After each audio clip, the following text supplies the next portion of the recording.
Welcome, COD fans, to what we're calling the Call of Duty Mobile Roundtable. Spoiler alert, there's no table, and if there was one, it probably wouldn't be round. On my whole shift, with me, I've got the legendary, illustrious, and relatively handsome Bobby Plays. I've also got Hippo with me, and of course, the now Indian COD Mobile sensation, Tectonic. Gents, starting with Mr. Bobby Plays, how we feeling, my guy? I'm feeling good. I'm excited to get COD Mobile esports action up and running. It's been a little bit of a dry spell, but there's a lot to talk about and a lot that's getting started up in the month of March. So it should be a lot of fun. Should be a lot of fun. Gigabrain Hippo, legendary coach, all-star dresser. What are we feeling? Yeah, no, I think, same sentiments as Bobby. Overall, I think we're just going to have an incredibly exciting season. There's so much to look forward to, and a lot of announcements that have been made about the changes that are going to happen in COD Mobile as a whole. So super excited to talk about all of this. Tech, the one pro player here on the board. Bobby didn't qualify, so it's just you? I mean, I didn't qualify either if we're talking about that, man. Is that true? Bobby made it further than me, bro. Yeah, I tried to get Tech. I actually talked to Tech when we were streaming together, and I said, if we make it to the next stage of the competition, like, how much do I have to pay you for you to join Bobby Bucket's Dino Nuggets? But unfortunately, we never reached that point. It's a legendary team name, by the way. It's a legendary team name. Let's just kind of kick the conversation off because Season 6 obviously is all right on the forefront of our minds. We've got global action starting up. And with that, every year we always look at a brand new map pool. And I kind of want to start with that. Maps that are out, new maps that are in. Hippo, I kind of want to go to you first on this one. How do we feel about, let's just start with the Hardpoint map pool. How do we feel about Summit, Hacienda, Apocalypse, Arsenal, Slums? Oh my, I think that there's a lot of, kind of old memories flooding back in. There's a lot of nostalgia in some of the previous seasons, such as, Slums coming back in. But we also see some mainstays that are, still sticking around, such as Summit and also Apocalypse from last season. So I think it's an incredibly interesting map pool, especially now that we have some iconic maps that are back in, while also having some maps that, have been notoriously known to be both strengths for certain Eastern teams and then strengths for Western teams in terms of performances across the board at major international events such as Masters and in the World Championship last year. So overall, I think it's a super exciting map pool. It seems to be very, very balanced in terms of just the size of the map pool as a whole. Pretty relatively stable across the board with a couple exceptions just here and there. So I think but I think there are the nuances of the map that every team is going to want to explore to see, what is going to be their strengths and weaknesses across the board. So it'll be super fun to see how the hardpoints pan out. How about you guys? Bobby, Tech, Hardpoint map pool, what are we feeling? You go ahead, Tech. I hate Summit, man. I will die on this hill, bro. I'm an AR playing Summit. Why? Why is this in the map pool? Look, Summit has some of the worst spawns, in my opinion, until they came out with this new map pool. Because the Arsenal spawns and the Slums spawns, they have no consistency whatsoever. So I enjoy the maps, but I'm looking forward to the spawns points kind of getting reworked. But yeah, I removed Summit. I know from what I've heard, obviously I play the game, but Arsenal Hardpoint is not in ranked, and we never really scrimmed it whenever we were getting ready for SPS. So Arsenal was just like a permaban for us because from what we had heard, the spawns were definitely still an issue there. So hopefully we do get a little bit of a rework before the main portion of the season comes up. But I enjoyed the rest of them. I wish we would have gotten to play Slums more because I feel like that's a really underrated hardpoint map. I know the spawns can get wonky at some points, but for the most part, that's one that I really enjoy the flow of. So overall, I like it. I'm glad that they added Hacienda back in as well. That's one that I think was definitely missing for last season, and is just such a good. Actually, was Hacienda in the last season? It was. It was? Okay. Maybe we just didn't get to see it quite as much, but Hacienda is definitely one that I guess maybe because I don't ever play it in rank, going back to that was definitely a lot of fun to play. Fair. Search and Destroy is the interesting one, I think, this year for the map pool because Tunisia, staple. Firing Range, staple. Standoff, staple. Kurohana returns. Coastal gets added, and I know that Coastal has been a staple of the Eastern Hemisphere and a lot of their events, but now we're going to see it globally. Any thoughts about Coastal being added into the map pool for the first time in the Western space? You can wall bang. I think Coastal's really good. Oh, go ahead, take. You can just wall bang everything on that map, bro. It's unreal. Fair enough. It's a good map. I like it. I like it as a map. I think the flow of it's good. I think it is very balanced on both sides, and never really felt like it was super one-sided on offense or defense. So I really like the flow of it. I wish we would have seen maybe a couple more changes, because I think it was only one map that really got changed for the Search and Destroy map pool, but I think Coastal was a good addition as far as what the possible options were. Hippo? I think with Coastal, it's definitely a good map. I think even though on the competitive side, we've seen a lot of Eastern teams get to play it, it has been in the ranked pool for quite a bit of time now for Search and Destroy. So I think that, players who have played S&D in ranked are going to be somewhat familiar to this. So I don't think we can necessarily count out the Western Hemisphere altogether in terms of familiarity. But at the very least, this does make it so that now the East has a map, at the very least in the early season, where they're going to have a distinct advantage over the West. But the overall design of the map, I agree, is fairly balanced. My personal take is that it's slightly leaning towards defense, but I think it is one of the more balanced maps overall, for sure. I think, looking at the map pool, the one that I always kind of selfishly root for is Express to be involved. It's an absolute classic. I know that there is some cheese that comes with it, but I love the map. So a little interesting to not see it be a part of the year this year. And then Control, Raid, Takeoff, we know those. Crossfire, just out of nowhere. What do we feel about Crossfire? Bobby, you got a smirk on your face as wide as Texas. We very intentionally did not play Crossfire either, just because I haven't heard good things about it. I think it suffers from a lot of the problems that we had with last year's Control map additions. And really, I think the biggest thing that needs to be addressed with the addition of Control maps is the tweaking of spawns before they make their way into the competitive map pool. I think part of the reason that 2 years ago it worked as well as it did is because we did actually get some changes to the spawn points for Standoff and for Raid. Not as much for Crossroads, but still less spawn trap heavy than the addition of Seaside and Arsenal. And from what I've seen, it is a lot of the same issue with Crossfire as well.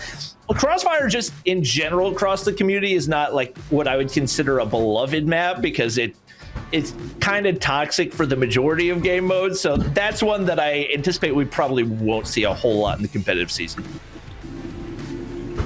Hippo, thoughts from a strategic standpoint? Yeah, I think that Crossfire is a map that has been notorious. I've seen the East actually play this at some point with regards to Control specifically, if I recall correctly. I know that the Chinese teams played it before, and I know at the same time that in the early seasons of CDM, if I recall correctly, like the very beginning. And, it was used in Search and Destroy, and there's a lot of nostalgia from back then. But as a Control map, it's just very awkward because of the fact that there are some very distinctly strong choke points that exist in the map that allow for some really, really disgusting spawn traps to happen. It's honestly worse than Seaside that's just my humble take when it comes to spawn trapping ability. Like, if you're just able to get a control of certain places in the map, then you're kind of golden. You're just taking out like 10 lives just independently from that. So Tech, have you felt those things from the player perspective? Do you feel like there's just natural spots that just become almost impassable? I'm gonna be honest, this map was in the map pool the 1 year I lost the regionals, so it's not looking good this year, but actually playing the map, I feel like this map for Control in particular is actually really good. The only thing that is bad in my opinion is obviously the spawns, because if everyone was to push A, someone just leaks through the deli side, they get in your spawn, you're gonna spawn in front of them no matter what. There's no split spawns that'll put you inside of a building or something. for some sort of cover, like no matter what, I feel like Control needs a rework for spawns in particular. But the map itself, I feel like it's pretty well balanced. You could understand where everyone's going. You have to use utilities and maximize it to the most in order to get to where you want to go. It's not something where you just brain dead run through and like it's gonna work. That's totally fair. I think at the very least with this map, like there's going to be a lot of complaints about the map because of the fact that people are getting spawn trapped all the time due to the design of the spawn itself.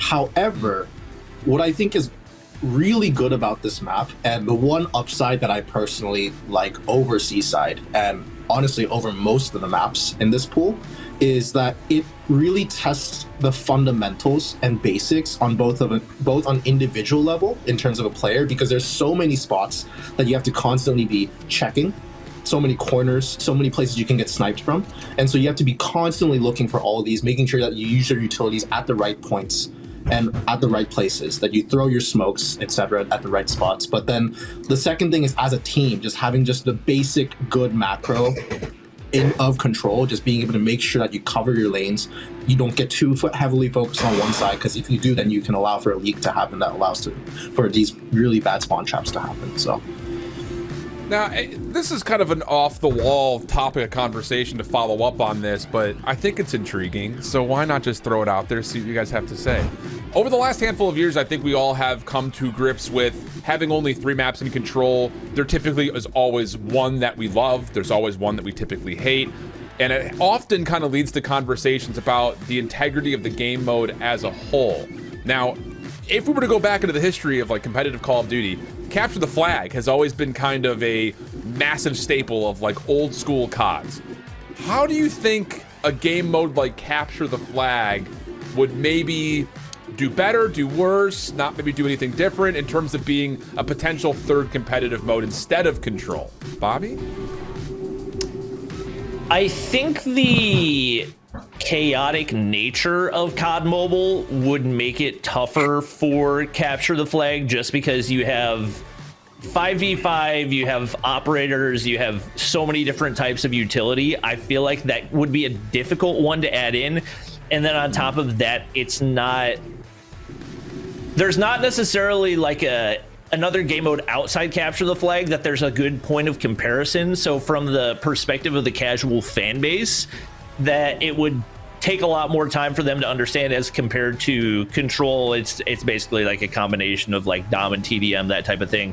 From a competitive aspect, I don't think it would be unenjoyable to watch. I think it would just be a very big jump for both the players and the viewers to actually understand it well and understand it from a competitive standpoint. Interesting. Follow-up thoughts? Agree, disagree, boys? Techie, you have some thoughts first? The more that I'm just like thinking about it, the more it's kind of just like, how would this work in a 5v5 environment? Because most of, CODs is 4v4. Just thinking of it, and also like how spawns have always been throughout like CODM so far. You're just gonna group spawn on whatever you're supposed to. So like you have to spawn by the flag. How is an enemy team, supposed to get the flag if all 5 are spawning on it anyways? It's like, how would that work? How would that be adjusted? And you could also, like, since it is 5v5, you put someone in the back of the spawn, you never have to worry about the flag. It's just like leave the other 4 to kind of handle the rest. It's like I don't feel like the whole team would be naturally involved into it like how a Control is. So the Snapdragon Pro Series is brought to you by Snapdragon Elite Gaming and DHL.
Another week of the Snapdragon Pro Series for Call of Duty Mobile in North America. This is our third day, our third week of competition here for North America. That means from here on out, it is all about qualification. It's going to be a very exciting day of competition. I can't wait to see which of our teams are able to snag those coveted challenge finals spots. My name is Glitter Explosion, and I will be your host for today and throughout the rest of the challenge season. And of course, we have our casters as well, so we'll bring them on in here. Bobby is back.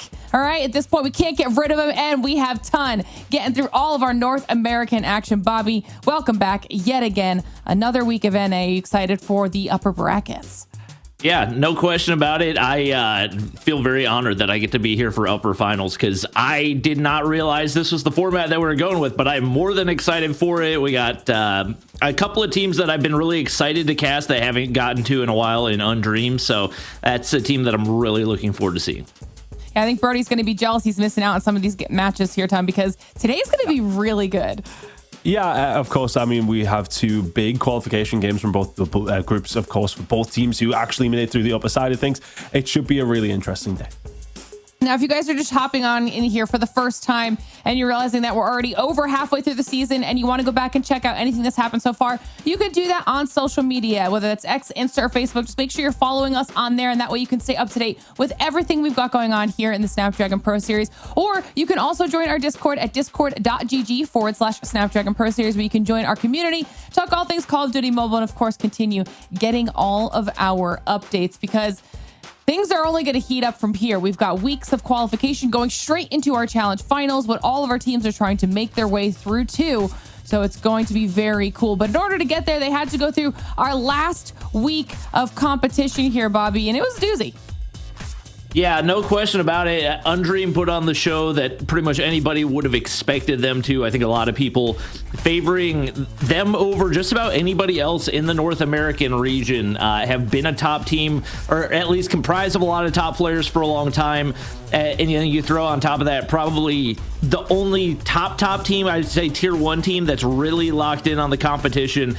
They're definitely going to put on a show, and Zitlalix are definitely going to have to be on their A game to have a chance at this one. Yeah, and Ton, like you were mentioning at the top of the show, the last couple weeks we've been watching individual matches for these brackets. Now we've got both brackets going here today, and everyone fighting for a spot.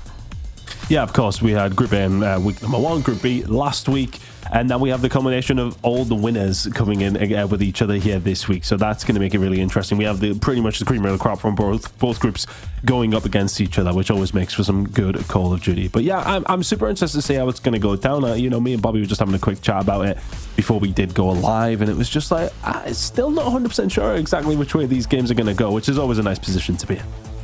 Yeah, I think there are a couple teams here that definitely have some high expectations set on them, specifically NA Fall Off Star Squad, that we've been keeping our eyes on. But as we get a chance to take a look at these groups, here's a little bit of a refresher for everybody at home as well. In that first week, we got through those 2 upper bracket matches and then went down into the lower bracket. Nexus staying alive down there. Nexus will be waiting to see who wins and who loses today's upper bracket match between Undream and Zitlalix, as Nexus will be facing off against whoever drops down for that second challenge final spot. But whoever wins today between Undream and Zitlalix is qualified through. Same situation here for Group B. This time, though, we're focusing on Mythic and NA Fall-Offs up there in the top side of the bracket, and then ARP waiting in that lower bracket for whoever drops down for the last challenge final spot. So these last 2 weeks are all about pushing teams through to the challenge finals. If you're in the upper bracket like our teams are today,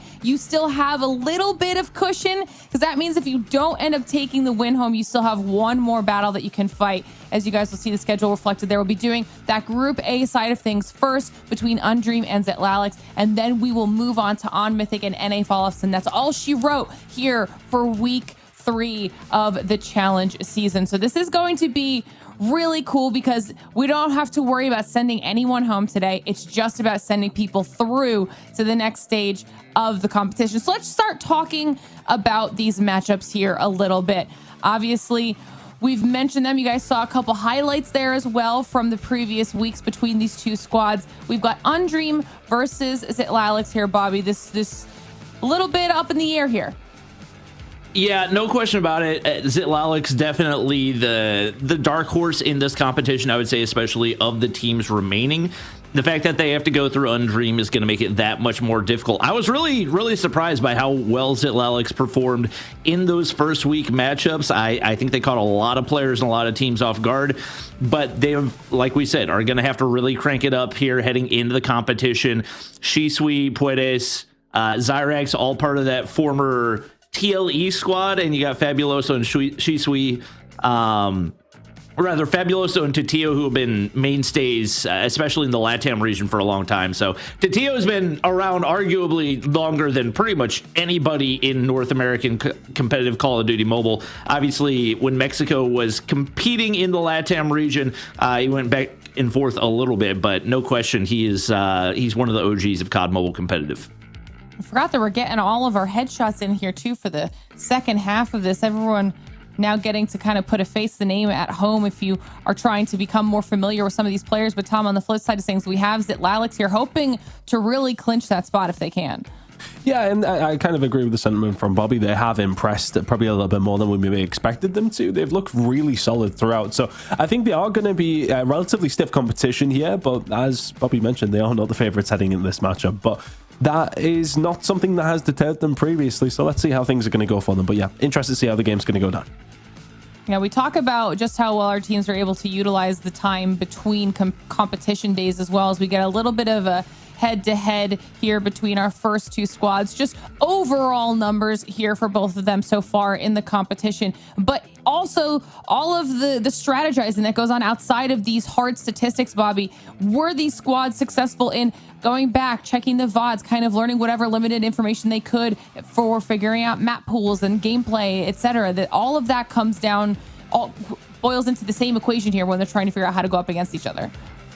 Yeah, no question about it. Obviously, the main thing in the stats that sticks out is the KD differential with what, nearly a 2 KD average for Undream. Just absolutely absurd numbers out of those guys. So not bad. That's not something that's super surprising. Once again, going back to the amount of experience that they've got, but also the work that they've been putting in recent seasons. They are the favorites in this matchup for a reason, even though they might not be averaging quite as many kills. Part of that probably due to the fact that they're winning matches more quickly as well. Yeah, chat. So let us know your thoughts as well as we continue to move through. We'll pull up our picks and bans, but we want to know who you think is going to be taking home this first of only 2 matches here on the day, and who will be qualifying through to the challenge finals as the first team in North America to do a ton, as we're starting things off with a Hacienda Hardpoint, a nice little classic series here for you.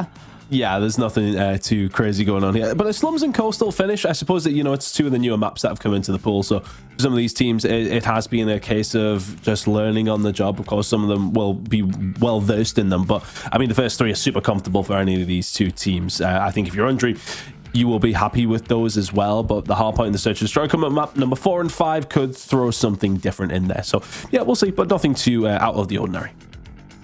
Well, yeah, I would agree with that. Yeah, sorry. I was just going to say, I feel like the best chance that Zitlalix were going to have was to throw a curveball in there and try to force kind of an unexpected control map. And unfortunately, they're not going to be able to do that as the raid does make its way in. No, I think that's a really good point, too. So now everyone's going to be battling it out on some pretty comfy maps across the board here for COD M. So this is going to be a good series to see what happens here in our upper bracket. And our players are ready to go. So we're going to get straight into match number 1. Let's see who takes the first spot. Oh, they're ready nice and early today, Bobby. This is a rare occasion, a rare treat. But we are really looking forward to this game. As you mentioned at the top of the show, we got our 2 upper bracket games today. So this is the best of the best from both of these 2 groups that we have. I mean, whittled down from so many competitors in open finals. We eventually found ourselves here at the 2 best teams in both of their respective groups. And in Group B to kick, Group A, sorry, to kick things off is Undream taking on Zitlalix. Look, we talked about Undream, definitely the favorites for this one, but Zitlalix, there's some potential there at least. Yeah, no question about it, and that's one of the beauties of the format of the Snapdragon Pro Series, is you're always creating opportunities for up-and-coming talent to show out and show that they've got what it takes to take on the best of the best in any given region. So They're not going to be able to find any early presence onto the hard point, as Undream will be able to lock things down for the time being, but trying to find some topside control hit marker. Beauty of a three-piece for him right there. That'll give them a little bit of real estate to try to make their way forward through those opening smokes. Yeah, I think you're looking at Hitmarker, Phaeton. Those have been the guys that have really been standing out to me from this Zitlalix roster. But we haven't seen them properly tested yet, I want to say. You know, we have seen them go up against some decent opposition, but they've kind of just thrown them down to the wayside. Hitmarker again. Few kills falling his way. 25 seconds still to play for here. Over towards P1. P2 coming up very, very shortly. And we all know how much time you can potentially get over towards that hill. It's not a bad start for Zitlalix whatsoever. It's the kind of start you want up against a team like Undream. Yeah, no question about it. You can't really afford to have any shaky points in the game, and they've not really had that so far. Tectonic makes his way on in, the experienced veteran on the roster, making important plays, and Puedes pushing out, trying to see if they can lock in some spawns to get some early hardpoint time. P2, a crucial one right here, but he's not going to be able to find entrance into the hardpoint, and Mercy holds the line, at least initially. It looks like Fabuloso finds a couple as he hops water side, and the trades are going to be there for Undream, but Hitmarker gets the final say. That's going to be Zitlalix finding the opening here on P2 as well. They do want to try to flip out those spawns if at all possible. Undream are going to be able to break in as a result, but doing a good job so far keeping things contested. Yeah, I think, to be honest with you, Zitlalix kind of had to turn around. One player did push around to try and get the car park spawn for the side of Undream. A couple of players just preoccupied. And all of a sudden, it's an easier retake for Undream than they maybe expected. 25 seconds to go here. Over towards P2. Noisy and Co. starting to find the kills and starting to heat up. But there you go. Crow's going to bring in the War Machine. Finds a couple. Zitlalix with a potential break back. Isn't going to happen, though. Is it going to materialize? Not looking likely. Undream just about holding tight. 1v1 in the end is going to go down Crow's way, and that is then going to go back the other way. Undream just about holding on that scrap time. Zitlalix very much fighting for that one, though, Bobby, and now the rotation over towards P3 gets a little easier because of that. Yeah, a lot of late engagements, but not something that's super surprising to see in COD Mobile, just with that extra little bit of breathing room. The Pred is going to drop right there for Noisy to find some opening. But with that happening, 3, make it 4 come through for Zitlalix. The Sparrow doesn't find a ton of value right there, but GTO makes his way onto the point, trades back and forth, pure chaos on the hard point. Tectonic pushing forward, but they just cannot seem to find full clearance, and Zitlalix doing a really good job of hiding in that smokes, keeping things contested as long as possible. Undream finally find control of the hard point. We start to see some of those operators come out. Fabuloso, nice value off that War Machine. Yeah, I suppose when you think about the operators that we have already seen, specifically from Zitlalix, we've seen them coming over towards P2. Didn't get a great deal, but maybe kept Undream off it for a little bit, which, well, can be just as good as getting points yourself, but right there you've seen Undream, well, not really converted, to be honest with you. Hitmarker surviving inside of the point. Noisy will find 2, yes, but for the final 10 seconds or so, Undream not really there. I think if we've had anything confirmed throughout the first 3 hills is that Zitlalix are going to give us a game here. Undream, though, still with a, I wouldn't say it's a comfortable lead, but it's a decent one to start off one rotation of hills, and we're at the final hill of that rotation now. P4 coming up. Mercy calling in the Death Machine. Let's see if he can find anything with it as well. Can't find much more. Zitlalix holding this down. Some big kills coming through, and some potentially big time as well. Yep, Hitmarker's going to find clearance of the hard point with those equalizers and looks to make his way toward top main as well. Not really a whole lot to be found. One player wraps the corner, he doesn't even notice. That's Zyrax breaking on into the point, and once again, finding a full clear for Undream as they inch their way ahead in this one. Zitlalix have done a really good job of keeping things close, contesting as much as possible, but Zyrax gonna turn. Machine pistol connects right there, and Undream have held the line in a spectacular way so far here on P4. Very strong opening couple of hard points, and consistency across the board seems to have been one of the biggest differences over on Zitlalix. You got Crow with 21, Hitmarker with 15, but Phaeton really struggling to get online in this one. Only 7 kills to his name so far. Yeah, I wonder if I've just given him the kiss of death at the start of the series there, but I said he's one of the ones I was looking out for. Yeah, hasn't quite able to get things going yet, but all in all, not a bad rotation from Zitlalix, but Undream with that advantage. And that kind of just comes from, I want to say that P2 really, wasn't it? That was the time where they managed to pick up the most amount. Over towards that hill, they found the break, and now they're finding some good time over towards P1 as well. Bit of an investment coming in from Zitlalix, but that's for a bit of P1 time. Got to be careful where you invest this, but so far so good. That is working out for them. Kills are plenty. 30 seconds to go here over towards P1. Zitlalix still in the tie. I mean, he may not be having the best game, but Phaeton absolutely put the moves on right there to find a big kill on the top side and gives Zitlalix some time here on P1. Once again, it's going to remain contested for the majority of the time. Everybody chucking down smokes, just trying to stay alive for as long as he can. And big rotation right here is P2. Usually a game changer when it comes to Hacienda Hardpoint. Zyrax going to lose his equalizers right here. This could be the opening that Zitlalix are looking for. They're going to force out driveway spawns for Undream. Only a couple players to be dealt with, but Tatio's got a claw in hand. He's able to find one, make it two, shut down Crow. War Machine is going to drop as well. And Undream find the opening right here, but not able to secure it. For the time being, Zitlalix will be able to contest. Death Machine shut down from the hands of Noisy. A little bit of a split spawn coming through, though. You've got one player from Zitlalix spawning towards the bottom side of ramp. He's going to have to be dealt with pretty quickly. Is so. Now everybody else has to hold from the front. Mercy can find one with the Death Machine. Gets taken down by the War Machine, though. Fabuloso bringing that one in. Imarka is able to answer back. It's a bit of a 50-50 here over towards P2. Ultimately, though, it is Undream in the position you kind of want to be in when it comes down to these spawns and just about holding on. Fabuloso, great shots coming through. It's 4 for him. Predator missile in as well is going to make it at least 5. Sensational work from the side of Undream. They'll just about hold this one down. It seems like it's been pretty 50-50 right? Most of the way through. Yeah, it's been a strange one, hasn't it? It's a case of, it felt like Undream were in complete control. Zitlalix keeping it tight. That lead hasn't necessarily grown from the side of Undream by any stretch of the imagination.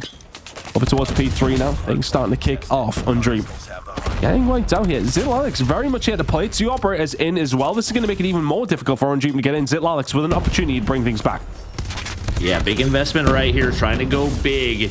Sparrow comes out, no value, and all of his teammates drop in the blink of an eye. So that investment certainly not seeming to be worthwhile for Zitlalix, as they don't find a whole lot of conversion out of it. They get reinforcements on the point to find some hard point time right here. Tatio has some vision onto a couple of players. Shots just not going to connect for him. Crow now going to invest the War Machine, and he's moving with that thing. Don't usually consider it to be a movement operator, but he certainly made it look like one right there. Zitlalix, if they can keep this hardpoint in control right here, would be nearly tied up as we head into P4. Looks like they will get the bulk of that time. Phaeton heading into the point, not going to find anything, but Crow has earned the pred. Even with the feed going fully blue right here, if he can drop that pred, get some information, could potentially set up a break for his team. Still a lot of players on the inside of the hard point. Undream holding things down for the time being, and we start to see some of the operators invested for them.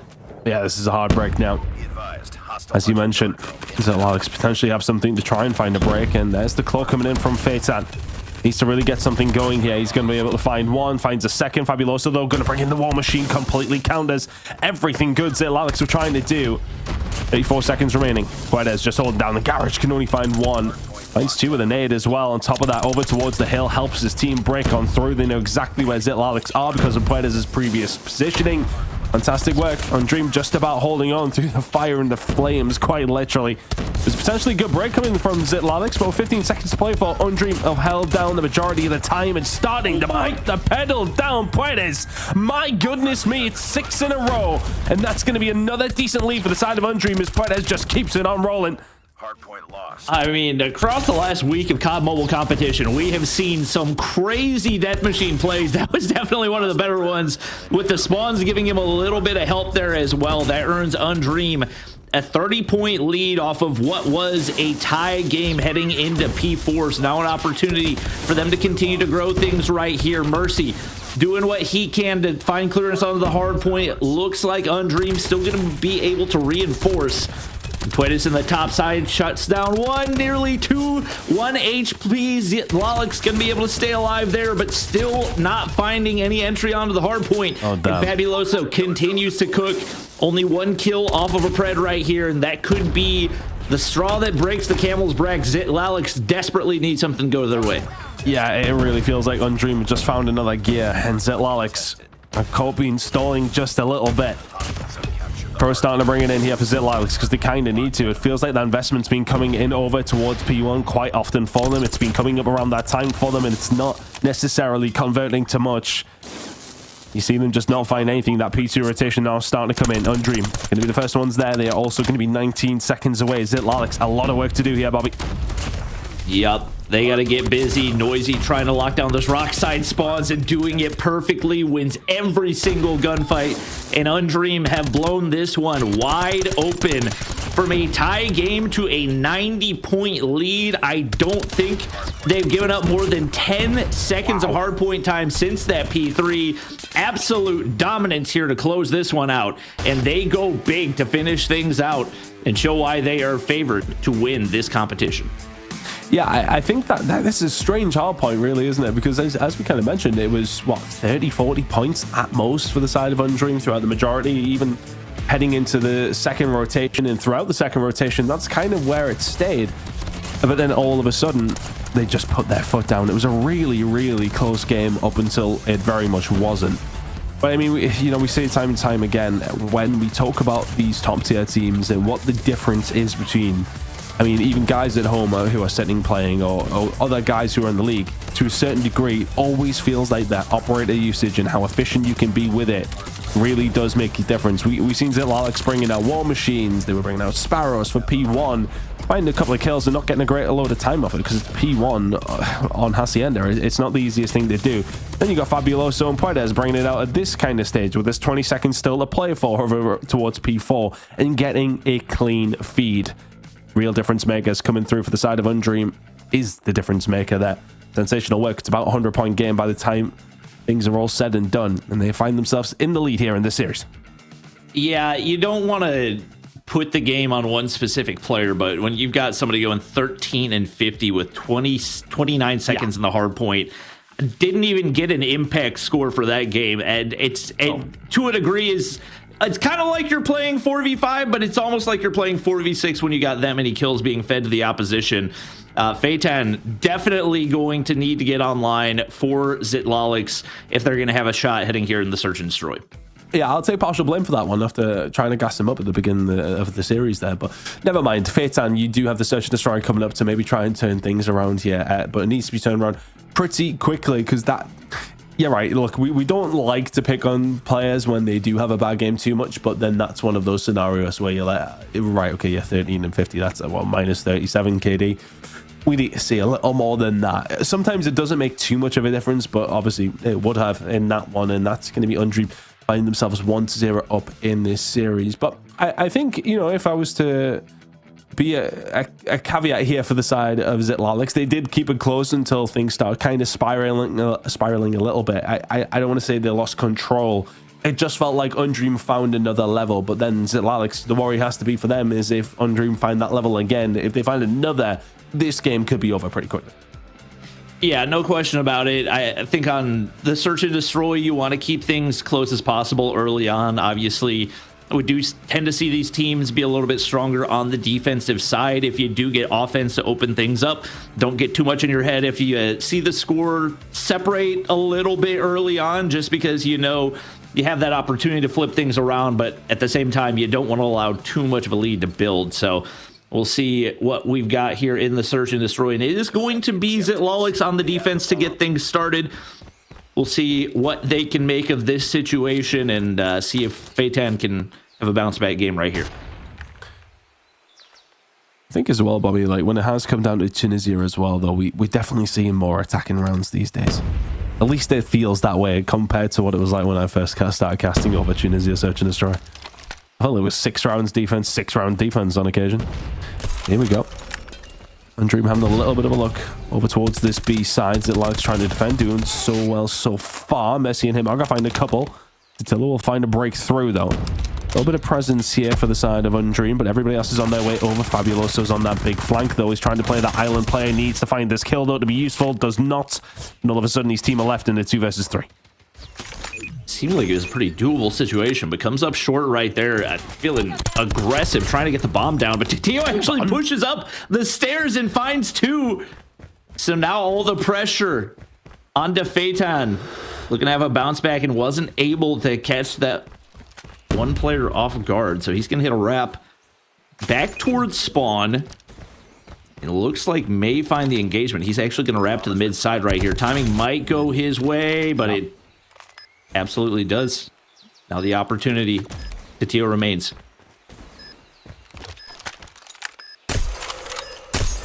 Phaeton giving his position away a little bit there. The shots through the window.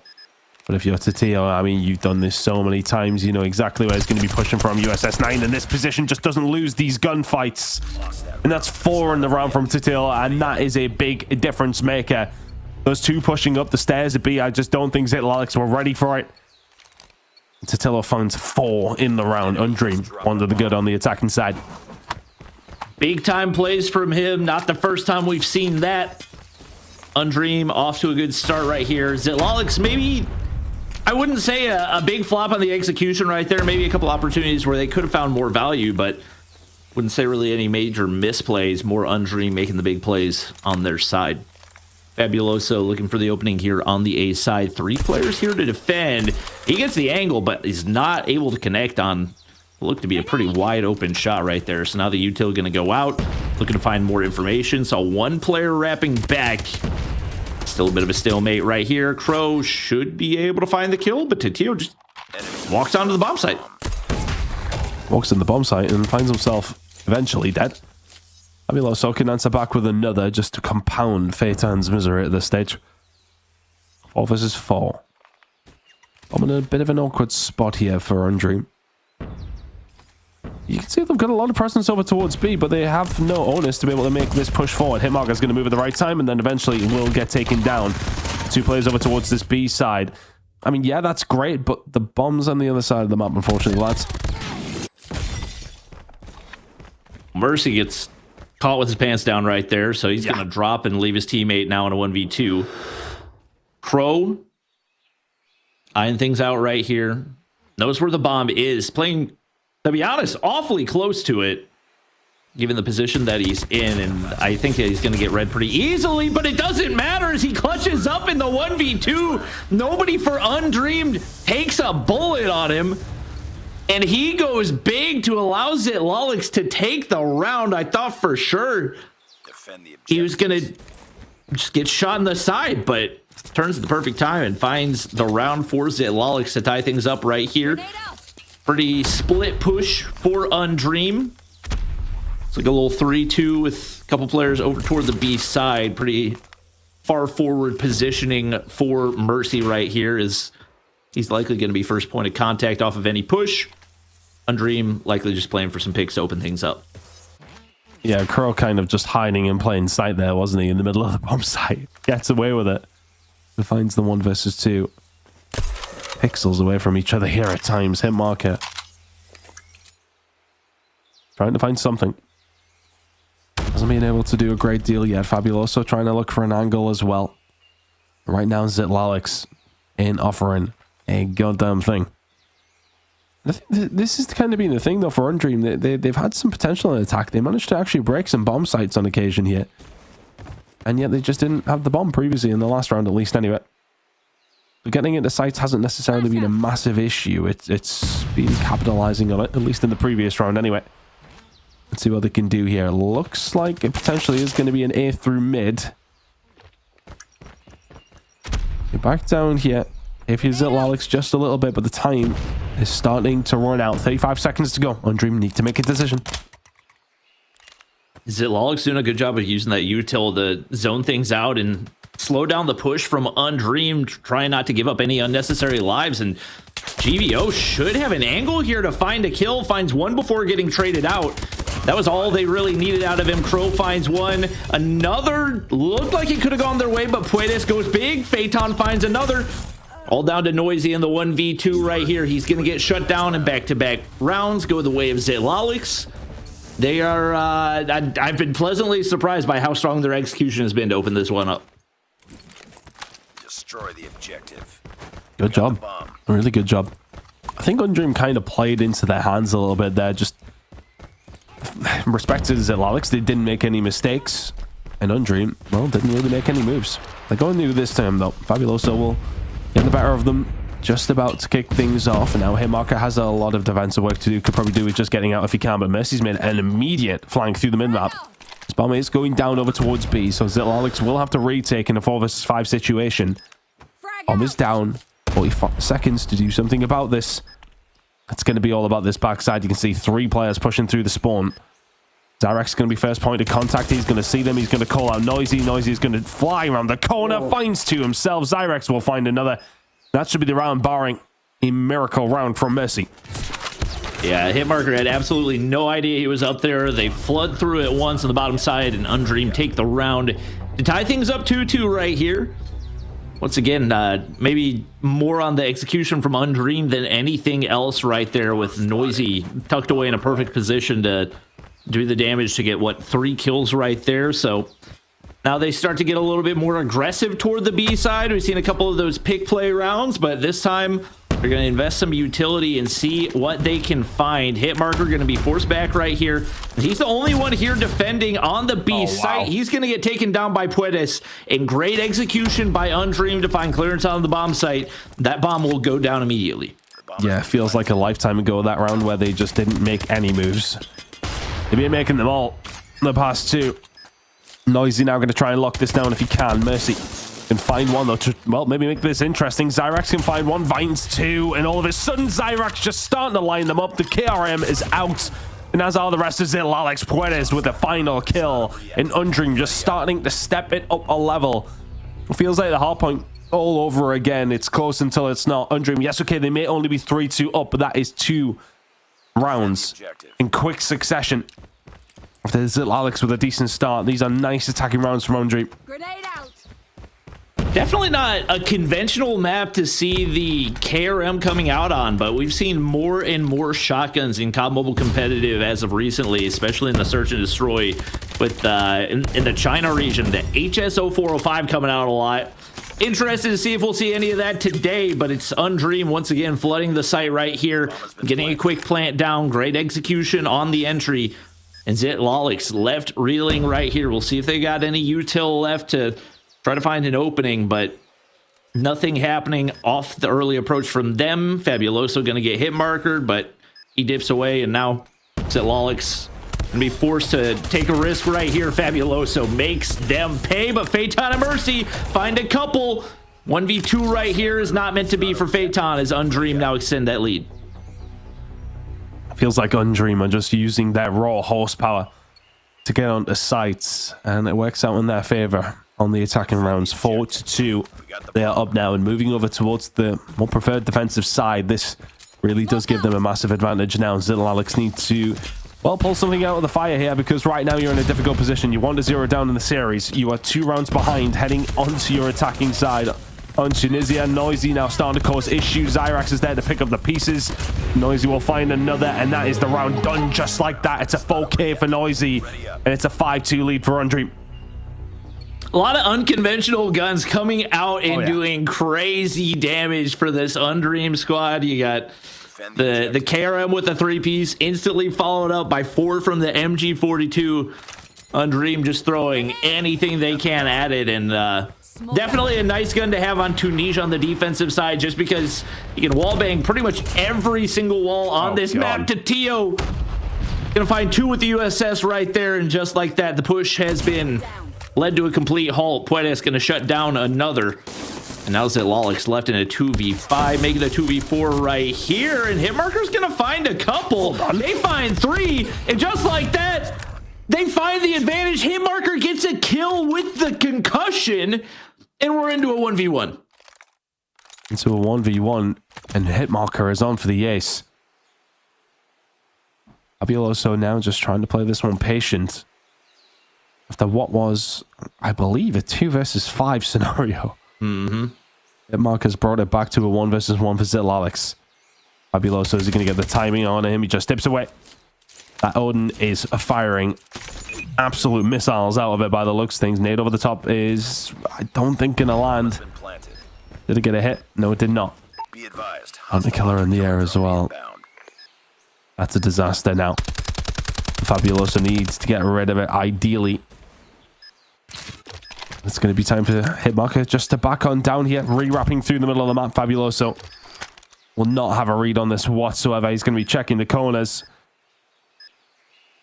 And he's just not going to expect Hitmarker here. This has been a wonderful round for Zit Lalix to get things up and running again, because they have been lacking over the last few rounds, but it's going to be at worst an ace coming in from Hitmarker. There's just no way that he's got time to get this defused. An ace for Hitmarker. Zitlalix back into this one.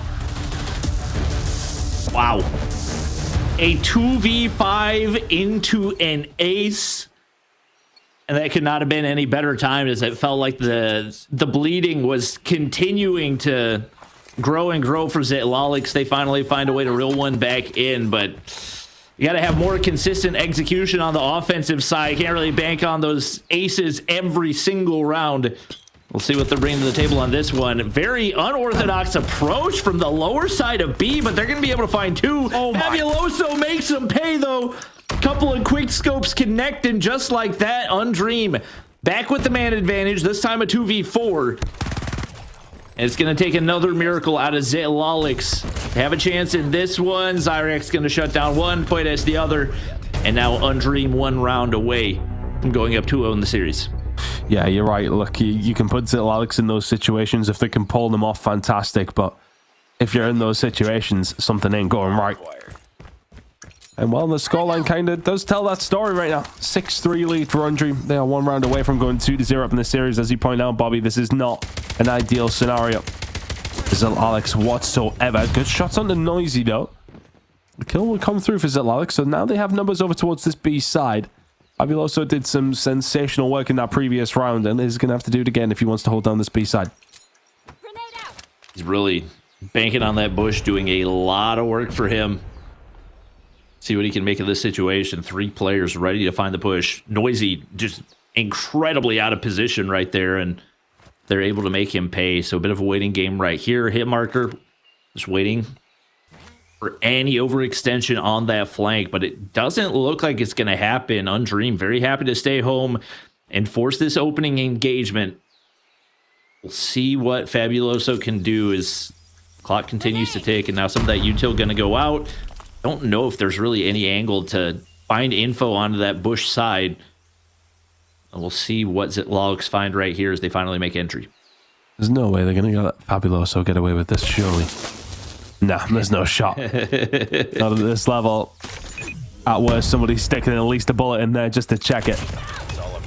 It's all going to get caught on the re-wrap around through mid-map, and now all of a sudden Poides is left on his own, and that is a wonderful shot from Hitmarker. He has been the standout for Zitlalix, but right now, they are starting to bring it back into contention. 6-4. You still need 2 rounds in a row here on the attacking side on Tunisia.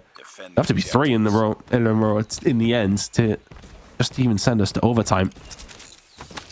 Undream would love to secure this one sooner rather than later. Oh, Zyrax. That's going to make a huge difference, right? Finding 2 in the middle of the map, forcing a 3rd away.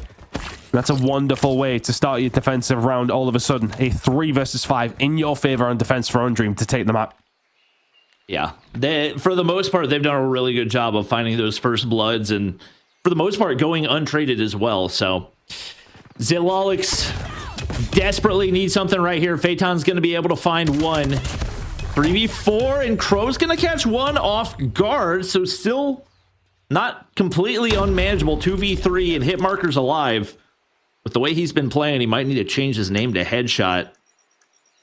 See if he can make anything out of the situation. Fabuloso looking to check with a nade, but nobody anywhere close to be found. And pressure on right here. Peeking across the opening with your pistol onto a pretty common sniper angle. Just not really, I don't really know what to make of that approach. Obviously, it's a tough situation for Zitlalix, but definitely didn't feel like a highly advised entry into that bomb site.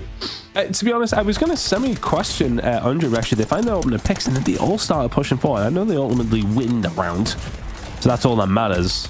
Just try to take a little bit more real estate in there. In the end, it kind of works out because, well, they put themselves in those positions where apparently Zitlalix weren't expecting. And in the end, that is the round. Wonderful play from Zyrax there. And I mean, it was an S&D full of highlights. Hitmarker's ace will probably be that top one, and yet it's probably the only thing that Zitlalix will have to write home about. The 7-4 victory for the side of Undream, and they are in a commanding position here in this series now. Sensational work once again. Okay, Zitlalix did kind of get some things going, as mentioned. Hit marker with the ace. Good job he managed that, because he wasn't necessarily having the best of games otherwise. But Crow there as well, 12 and 9. But you look over on the other side, everybody pulling their weight for Undream. Sensational search and destroy from them. And the damage was probably done on those attacking sides, but we going in with a 4-2 lead over onto the defensive side. Always a nice position to be in. Yeah, no question about it, and that's what you expect from these players on Undream. Everybody able to pull their weight.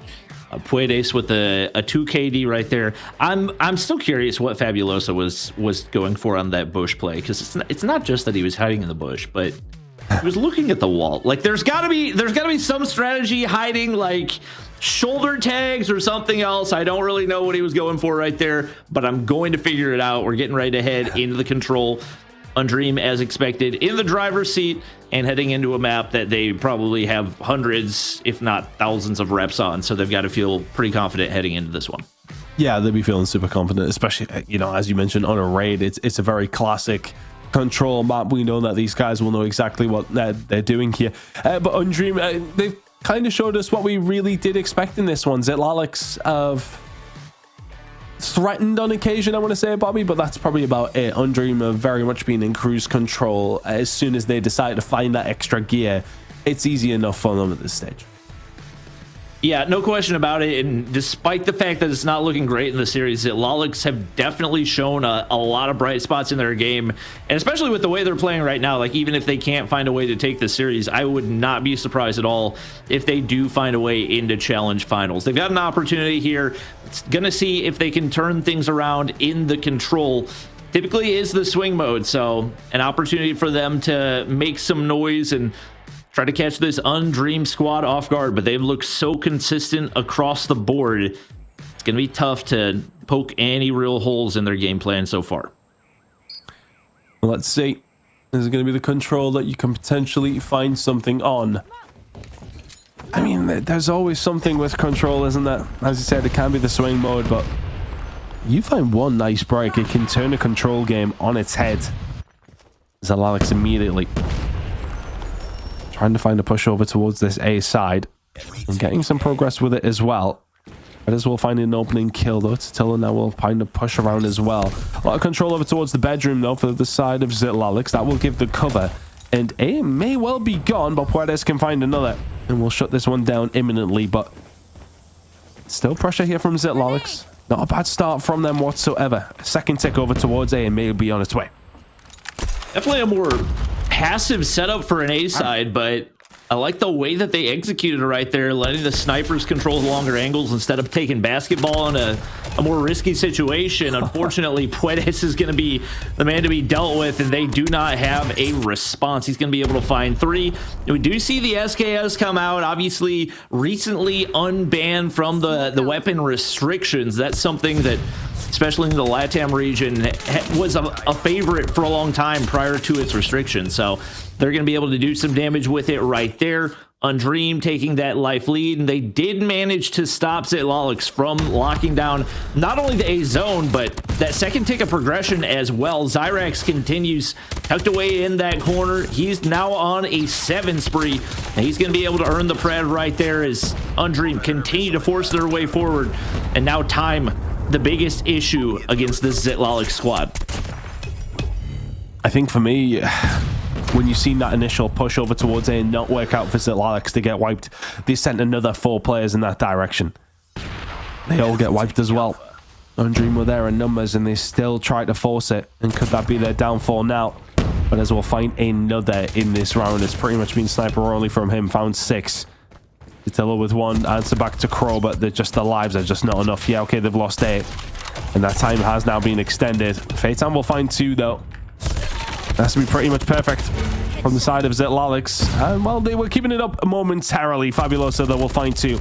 It's a 3 versus 14. Yeah, just plenty of time, but no lives right here. 10 life differential between the two. Undream can afford to sit back and let Zitlalix come to them. Now they got to force the issue over on that B zone, and they're not going to be able to make it happen. So Undream take the opening round. We get ready to flip sides, and they'll see what they can do on the offense. 3 operators charged and ready to go. Would not be surprised to see an early investment for them right here. And we do see that shotgun coming out once again for Zyrax. Probably going to try to get Mixie in the mid-map if I had to guess. But Crow pulls a War Machine early, and he's going to be able to find at least 2 to stop that opening push. And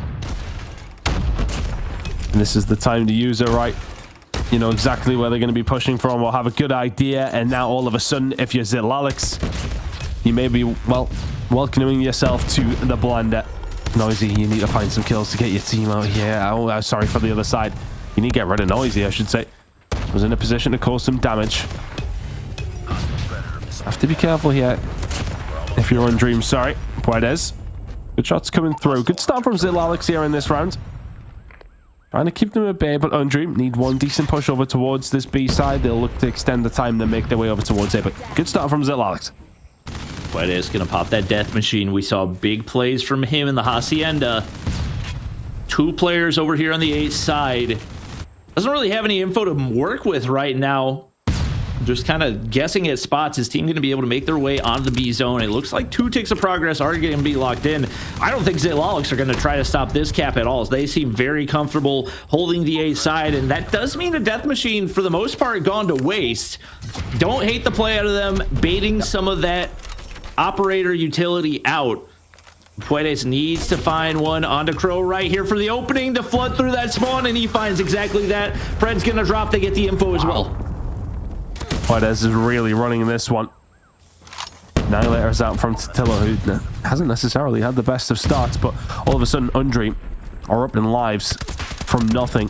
And you can see them, it's a line across the map here, and they're just starting to farm them. They're just playing TDM right now, and it's working out for them. 11 versus 8 this round is going by in the blink of an eye. Zillalix spawning directly in front of Undream, who are just lining them up one by one. This is an absolute slaughter in the spawn.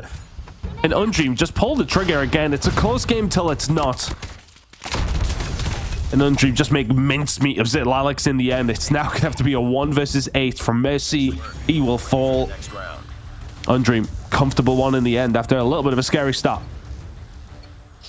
Zillalix looked strong off the start, but I think once they lost the mid-map control, and especially losing Kitchen, they very quickly found themselves backed up against the wall and just didn't really seem to have a response. So now heading into the round, the operator count's pretty equal. Phaeton's going to pop his Annihilator. Fabuloso on the flip side, popping a War Machine, and Zyrax going to be able to find one to open things up.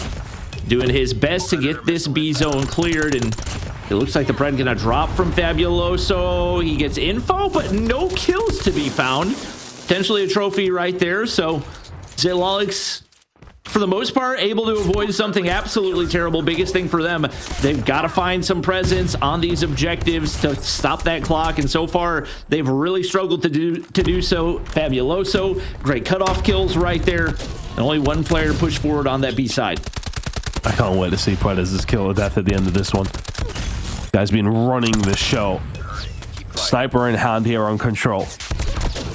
Fabuloso won't be too far behind. SKS not helping him out this time. Noisy gonna have to try and hold things down. We'll back out. Push over towards B is being tempted by 1 player. Noisy will deal with that. And now Zillalix.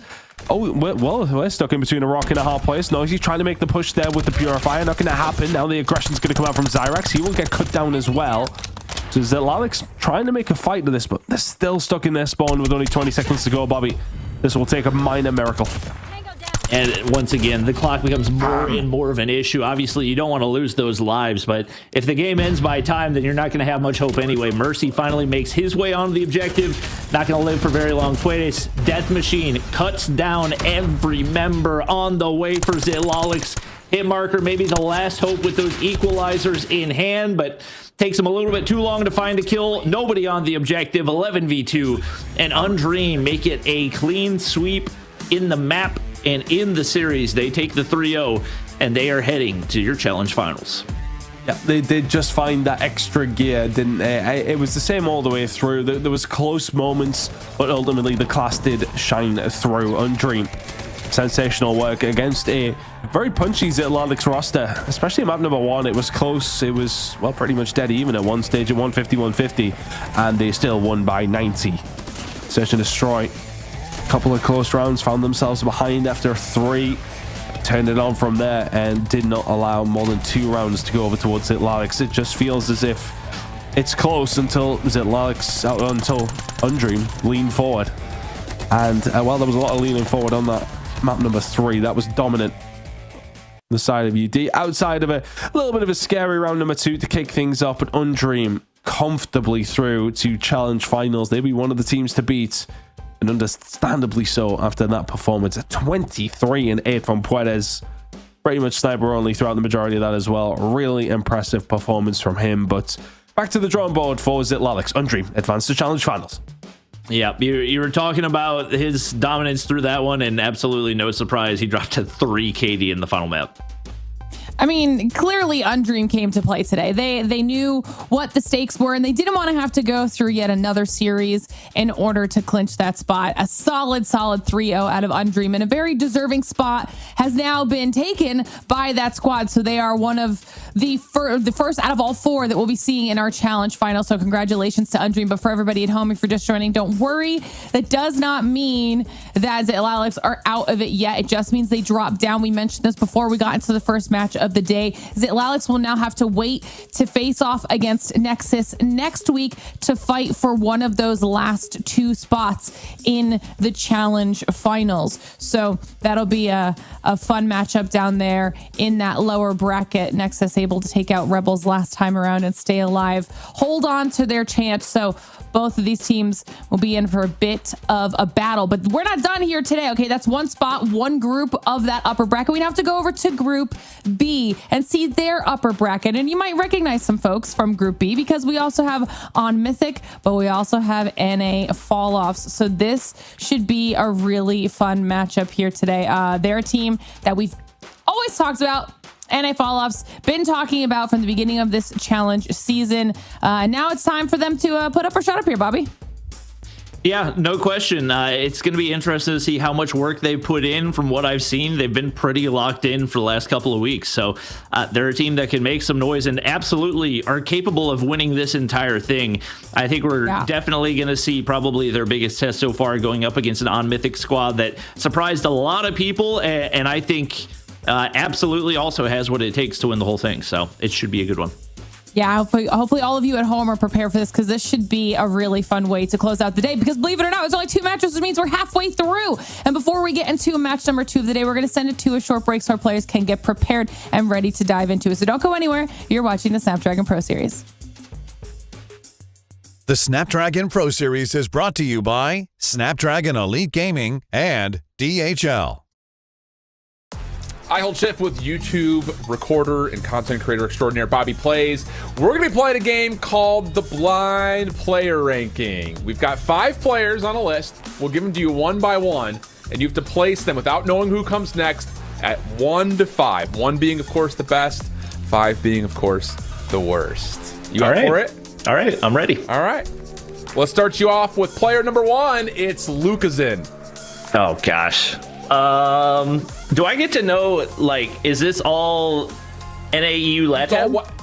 It's all Western players. All yeah, Western. NAU Okay. LATAM players. I mean, yeah. I have to put him in number 1. Like, no offense to everybody else, I got to put him in number 1. Totally fair. He's the best in the West. That's who he is. He's the best in the West. That's totally valid. Player number 2 is Envy.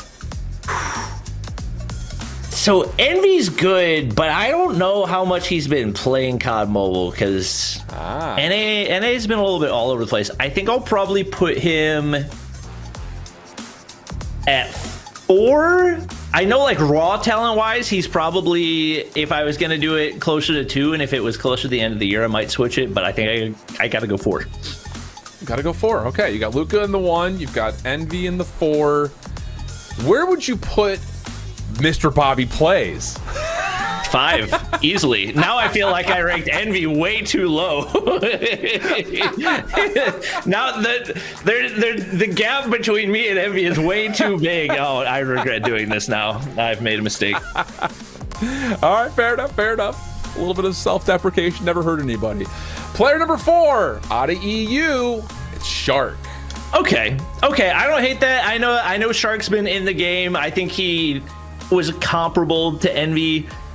I would probably put him at 3. Okay. It's tough because now we have one player from each of the regions and then me. So I feel like the last one's going to be a wild card. And wait, can I change my ranking? No, you're locked. You're locked in. All right. You can put Shark. No, I was gonna put Shark at 2, just after thinking about it. Yeah. That works. Okay, so Shark in the 2, Luca in the 1, Envy in the 4, Bobby in the 5, which means that you're sitting with your final player in the 3 spot, and that player is Mihawk. Okay. I don't hate that. Yeah? I probably would have put him above Shark, so I was expecting a big curveball and it was gonna be like Little B or something, but we'll take it. We'll take it. All right, happy with the list overall then? Yeah, relatively. I think I could have done worse. I definitely did not expect myself to be in there, and that was the biggest curveball for me. Well, I can tell you, probably to no surprise, you have been put in the 5 just by about everybody. So, we got some work to do there. Yeah, I know. Bobby Buckets, Dino Nuggets, 2025 champs. Keep an eye out. Keep an eye out coming to a store near you.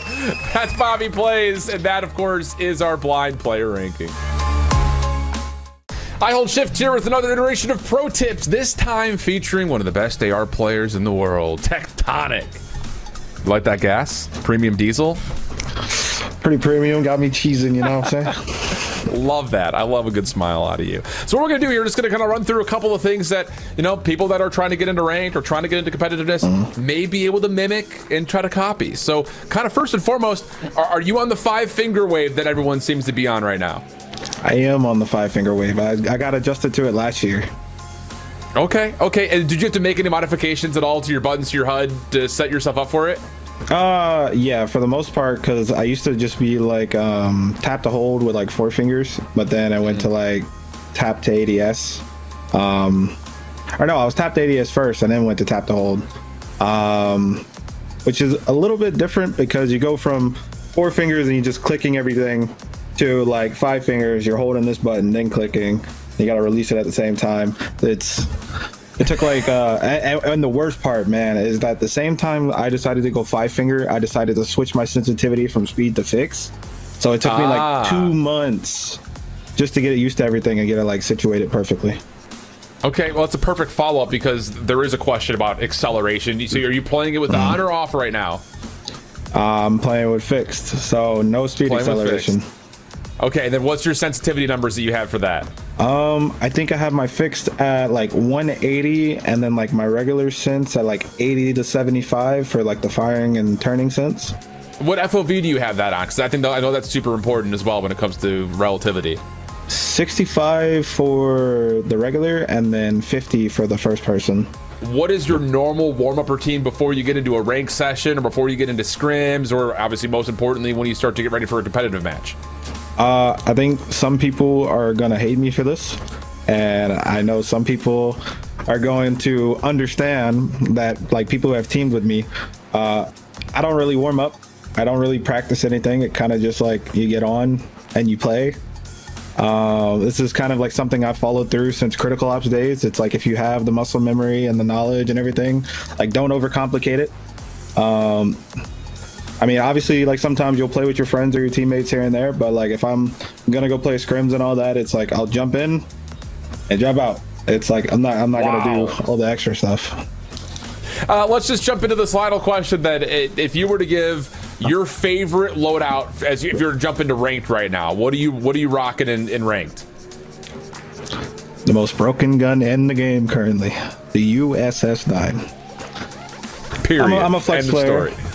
Yeah. So it's like I use my AR and my SMGs at the same time. It's like, but why would I not use an SMG that's 2-tapping people across the map? It's just, why wouldn't I do that? It's the most broken thing in the game right now. Well, that's Pro Tips with Tectonic. Copy it. Maybe not the lack of warm-up routine, but maybe the rest of it. Thanks, Tec. Don't do Appreciate that. it. Yes. All right, everybody, welcome back to the Snapdragon Pro Series, where we are about to head into our second and final match of the day here in Week 3 for Call of Duty Mobile in North America. and we've already qualified one team through to our challenge finals. If you're just joining us, congratulations to Undream for being that first squad. And now it's time for us to look at Group B and the competition between On Mythic and NA Falloffs. Both of these squads competing for the second spot in our challenge finals, and whoever loses will knock down into that lower bracket, still in the competition to eventually face off against ARP. But let's start talking about this squad here, specifically what we've seen out of On Mythic here, Tong, to kick things off. Yeah, of course. I mean, for both these two teams, last week was pretty quick, right? I mean, they both bundled their way through their side of things. But for a Mythic, yeah, I'm curious because they are going up against one of the consensus favorites to go through and win the whole entire thing. So I think this is going to be a really important game for them to see how they're going to be able to match up against one of the best teams in the game. But I think for me, they are not quite in the same position as Lalix were in that previous one. I definitely feel like On Mythic can match to a certain degree here. So I'm interested to see what we're going to get from them this week, because last week they looked really, really good. And now they have to face off, Bobby, against the NA Falloffs, who, you know, everyone obviously has been talking about. Yeah, no question. Anybody who's watched competitive North American Call of Duty Mobile will recognize pretty much every single one of these players, with the exception of Shane, who's definitely an up-and-coming player. He was in the starting lineup for them last week, definitely held his own, and did not seem to show any signs of slowing down. Obviously, Vague announcing his retirement earlier this year. Returning, but not really returning, as he would have had to switch back to playing on phone. For the most part, that starting roster of Shane, Jez, Washi, Robalo, and Envy, not a bad starting roster by any stretch of the imagination. I might need one of those Gengar beanies. I'm not gonna lie. I kind of love that. I'm gonna have to ask Shane where that's from, but no. I don't know if you pull it off as well, Lauren, but okay. I'm gonna remember you said that. As we get to take a look at our picks and bans here. Okay, starting off with a Slums Hardpoint on. I'm all for it. You know me. I'm the #1 Slums fan on the planet. We'd love to see that. Tunisia coming in and Search and Destroy is always a nice one as well. A Crossfire Control. We're seeing teams starting to bring it in a little bit more as opposed to the start of the season, or at least through open finals. Yeah, we got a little bit of a variation here, actually, Bobby. Yeah, I like the look of this. We've seen way more Crossfire Control of the competitive COD Mobile I've watched in the past couple weeks than I really expected. That's one that a lot of teams have been opting to play. Pretty much nobody playing Takeoff. I think I've seen it maybe one time in the past couple of weeks. But Crossfire, actually, interestingly enough, becoming one of the favorites for people to play, whether that's to try to catch other teams off guard, or maybe this is actually going to be one that could potentially be a mainstay. I think this is going to be a really fun series. I'm excited to get straight back into the action, and I know our players are ready as well. So let's dive into match number 2. We are just skipping through this one today, aren't we? We're just flying into it. I don't think I meant that well, Lauren, if she is still listening. That I'm sure the Gengar beanie would fit you just fantastically. Here we are, anyway, irrelevant of where we're going with that conversation. But I think this was the game that we both looked at, Bobby, and sort of said that, yeah, okay, this one is a harder one to call. I think for all that we give Zitlalix an iota of a chance, where we're curious what we're going to see, this one is still a bit more of an even keel, you would say. Yeah, no question about it. I was kind of questioning whether NA Falloffs were going to have what it takes to be consistent in the Search and Destroy, but I think especially their sniper presence was really strong last week. Washi just firing on all cylinders. Envy was a dominant force as well. So, you know, these guys are going to handle business when needed whenever it comes to the hard point. We saw them playing the hard point for their map 1 last week as well. So obviously feeling pretty comfortable on it. But we'll see what they've got right here as they head on into things. And on Mythic, getting aggressive toward that brick side off the start. It is going to be Shane picking up 2. And Jez picks up the final one on toward Broken Blue side. They are cleaning things up right now, and none of those kills go in the way of On Mythic. I mean, I think the thing is, though, is that when we went into the Undreams Zitlalix game, I was sort of thinking to myself, okay, this is not too bad of an opening start from Zitlalix. Is it going to keep things close? And they got 3-0'd. On Mythic, well, I mean, one player has a kill. Until that, Indra will eventually find something going, at least for the side of On Mythic. But right now, NA Falloffs, with all of the time they could possibly want, and in 20 seconds, they are in a very, very good spot for P2. Some scrap time potentially going over towards the On Mythic side, but been a hell of a start for the side of NA Falloffs. Pildora eventually getting something going. There's 3. Make it 4 to his name. Make it 5, by the way. Pildora, what has he toggled? My goodness. What a way to start, and then what a way to turn things around. Indra will get the spawns on Mythic. Oh, he had to play. Maybe he's running the Tectonic strat where he just doesn't believe in warming up, and took him a couple gunfights, but he finally locked in. Went from 0 to 7 in the blink of an eye, and On Mythic have now got control of those spawns over toward P2. This is one hard point where, yeah, you want to have the close side spawns, but there are situations where it can backfire and it can turn into a bit of a reverse spawn trap. So we'll see what NA Falloffs can make of this right here. Does look like the final person broke through in the backside. They are going to be able to lock in P2 control right here. Dakota trying to push on through that smoke, but the pre-fire connects for NA Falloffs. They retake the lead.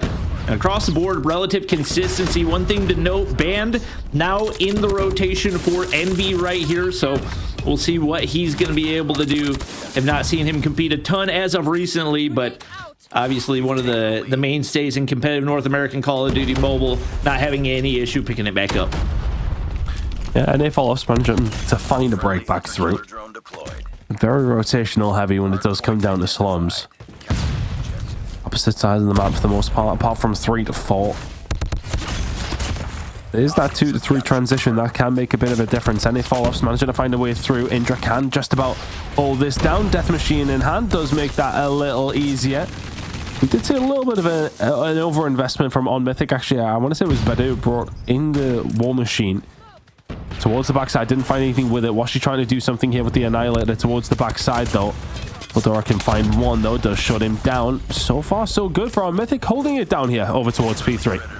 Pretty much zero value out of that Annihilator. That's going to be a Pred and a Sparrow dropping at the same time. Looks like the Pred's not going to hit, and Jez able to find 2 right here, so pressure on the point. Indra, the main OBJ for this squad, locking it down, but finally taken down by the War Machine in the hands of Raballo. Pretty solid value for them right there. It looks like they're going to be able to get things tied back up. Jez finds one looking to hop over. Once again, On Mythic looking like the quicker team on the rotation right here. They've got all 5 players set up and ready to go, and the feed goes completely yellow. Pildora's going to pop equalizers right here, and that is a scary sight for the NA Falloffs. I mean, after that opening salvo between these two teams in this game, this is not what you expected. On Mythic with a lead. They must have just come in super flat because, well, since the first hill, they've been brilliant. More dominant side by some distance. Badu already bringing out his second War Machine of the entire rotation. And this kill feed is just locked one-sided. Badu with 18 kills to his name. And you're just locking it down. Fantastic work from on Mythic. Okay, it's only a 20-second lead, and that could, well, be, slaughtered immediately here as now. And Falloff's trying to turn this one around. But again, investment coming in and not necessarily paying off unless your team can hold this down. 20 seconds to go here. Falloff's trying to tie things up. They can just about, tie things up heading into a second rotation if they hold down the rest of this time. Yeah, Raballo, big break right there. He's going to lock in the hard point time. No trade to be found, though. Huge play from Badu to lock in the rest of that scrap time. And NA Falloffs really need to lock down some of this map control and give themselves a better chance on those objective holds. Seems a little bit loose in the way that they're playing right now, and it's definitely showing on the scoreboard. They got 2 operators charged and ready to go. Pildora holding the line toward Brick's side, and he's going to shut down another for his 4th straight kill. Indra popping the Death Machine right here. Definitely not a conventional place to pop in, but lots of places to info check. He's going to be 1 HP and no value found, so taking that utility off the table. For NA Falloffs, you still got to find a way to break the point. They're finally able to do that, but 30 seconds into the clock, On Mythic have completely rebuilt that lead. I mean, it's just, I'm so caught off guard. Honestly, NA Falloffs coming to this the way they did. and then since then have been beaten from pillar to post. Shane trying to get something going here for his team. NA Falloffs will start to find a few kills, and only one player over towards this backside. That's going to be Indra, who can potentially hold this down for his squad as the rotation over towards P2 pops in a few seconds time. Everybody else from NA Falloffs, though, worrying about the other players coming in from behind. A mid-map spawn coming through from Shane. He'll be able to get himself in there. A little bit of a pinch potentially set up now. NA Falloffs should be able to find a breakthrough here, and they do. Some potential really good time over towards P2. That is starting to become a little bit needed from NA Falloffs. They can't let Mythic get much of this time. Yeah, no question. Washi's going to find good value, at least initially, off that Annihilator. Does get shut down. Shane's got a Tempest as well, and if he can get one shot onto somebody coming down those stairs, that's going to stop anybody that follows. So they're going to find that clearance, and once again, in a position where if they get a full 60, they could tie things back up. Heavy investment in the operators, but not a lot of value on the War Machine for Raballo. Still able to hold the line, but would have liked to be able to build some score streaks off of that. Regardless, it looks like they are going to be able to lock down the rest of that time, and they willingly flip those spawns. So now on Mythic spawning in the back, that sets up perfectly for the rotation, and now banned on a Pred. Yeah, sensational work. Keep them back there as well. A really, really nice hold from the side of NA Falloffs, and that rotation when they needed it is just wonderful as well. Pildora will find two through the front door, though. They do find one from the back as well. Back spawns should still be there for the side of NA Falloffs, and they are. But they're trying to push through the front here. Next wave of kills are massively important. The majority going over towards NA Falloffs. It's only Dakota who can answer back with anything from on Mythic. Nice hold from Falloffs where they were needed to find a Pildora. I don't know if he spawned back here, or if he somehow managed to get through. Doesn't matter either way. Will be dealt with. A little bit of pressure coming in towards the backside. Jess can find one. There with the operator out. Equalizers just causing so much havoc, and this is much better. NA Falloffs feels like about 80 to 90 back-to-back points right now. They're certainly a streaky team. When they're feeling it, they're tough to stop, but when they're not completely locked in, they leave a lot of opportunities for the opposition. And now Jez working on some streaks himself. He's got a Pred opportunity to find that additional clearance and make their way up to the 200-point mark. They've already won this rotation too. Some big gunfights right here. They go the way of NA Falloff, so they have completely made their way back into this one.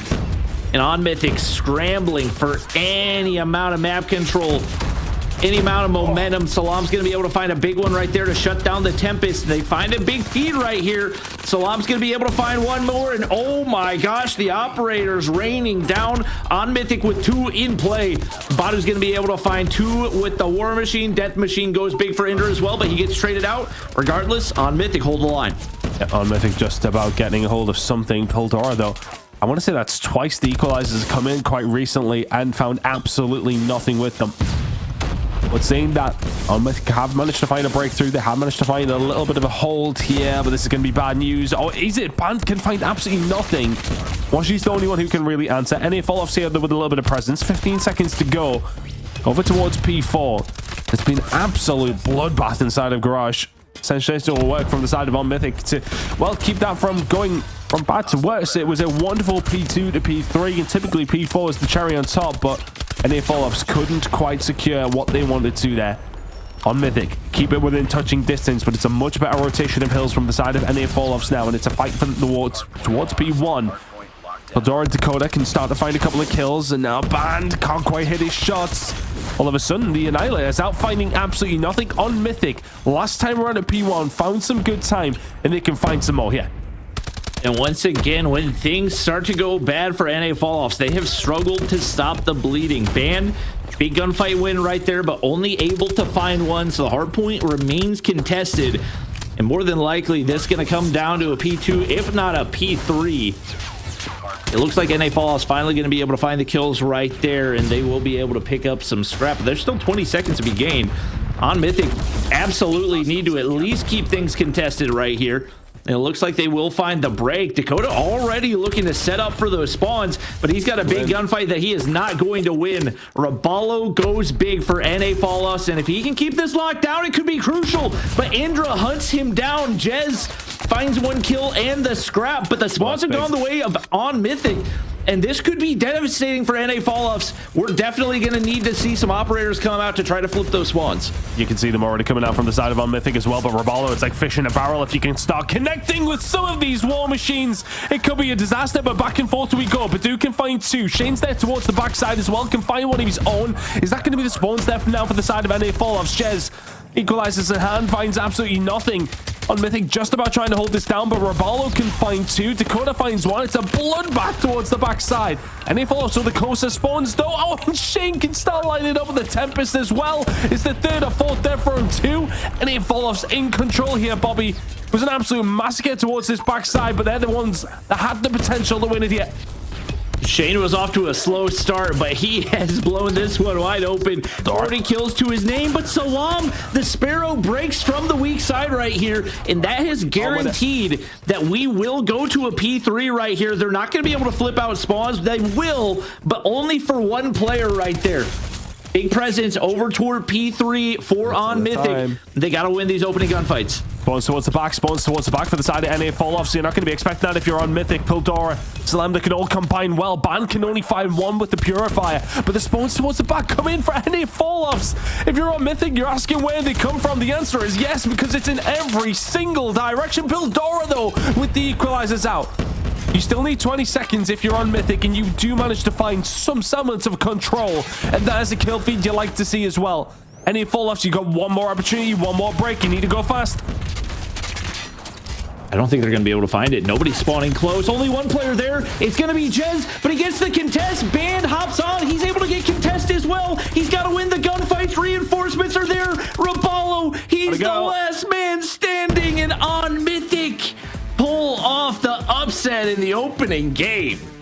I mean, it was such a back and forth one, and I think it's just that contest towards the end over towards P2 that makes the big difference for Unmythic to even allow them at that stage to push over towards P3, but they've got the spawns for it.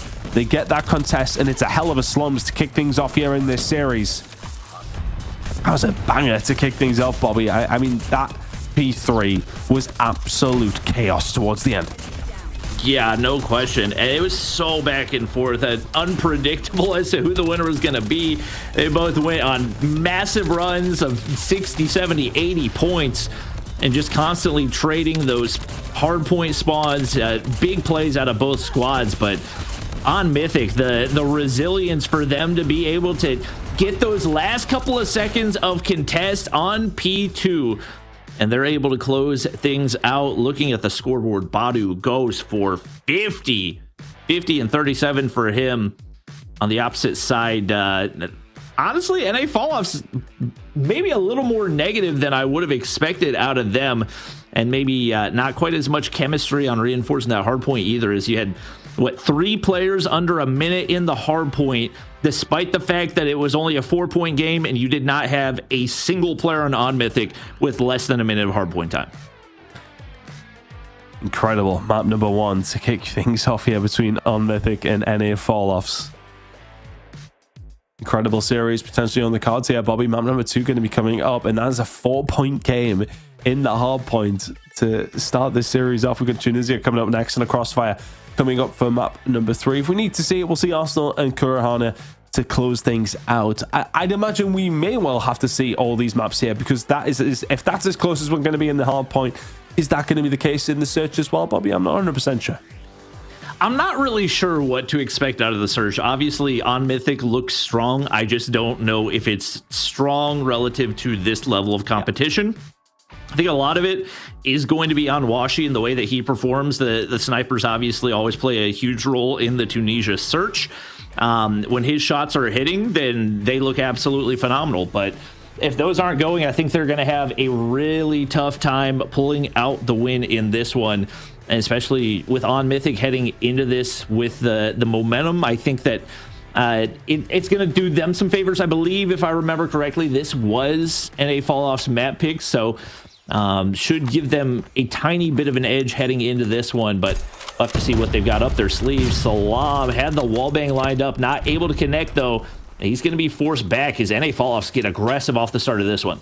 You want to put the demons at rest after that previous round, or previous map, I should say. Puts him in a good position here now, and a 4 versus 2.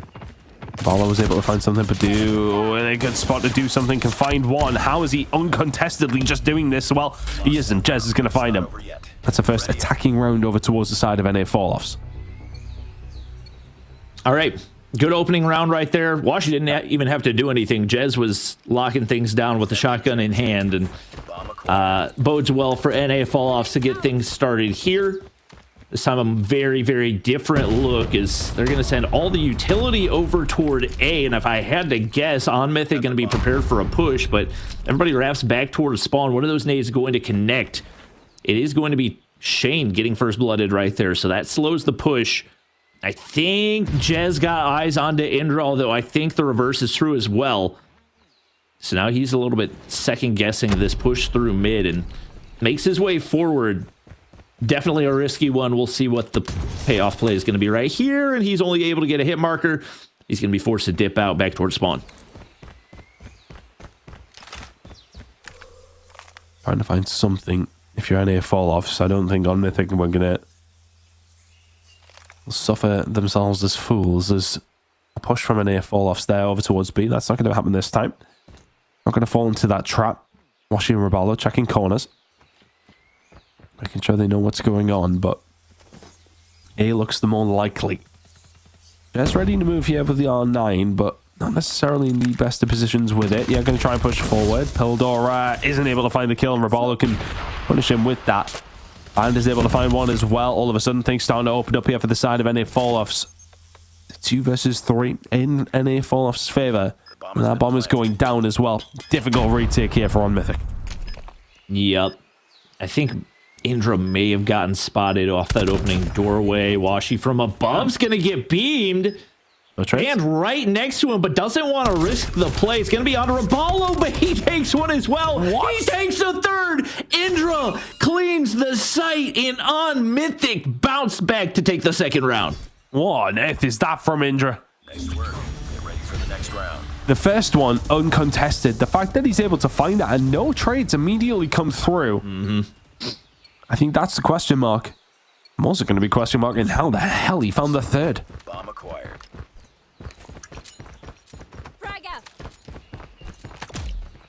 Leads over towards the B side. And they fall off, so be wondering how they're not 2-0 up right now.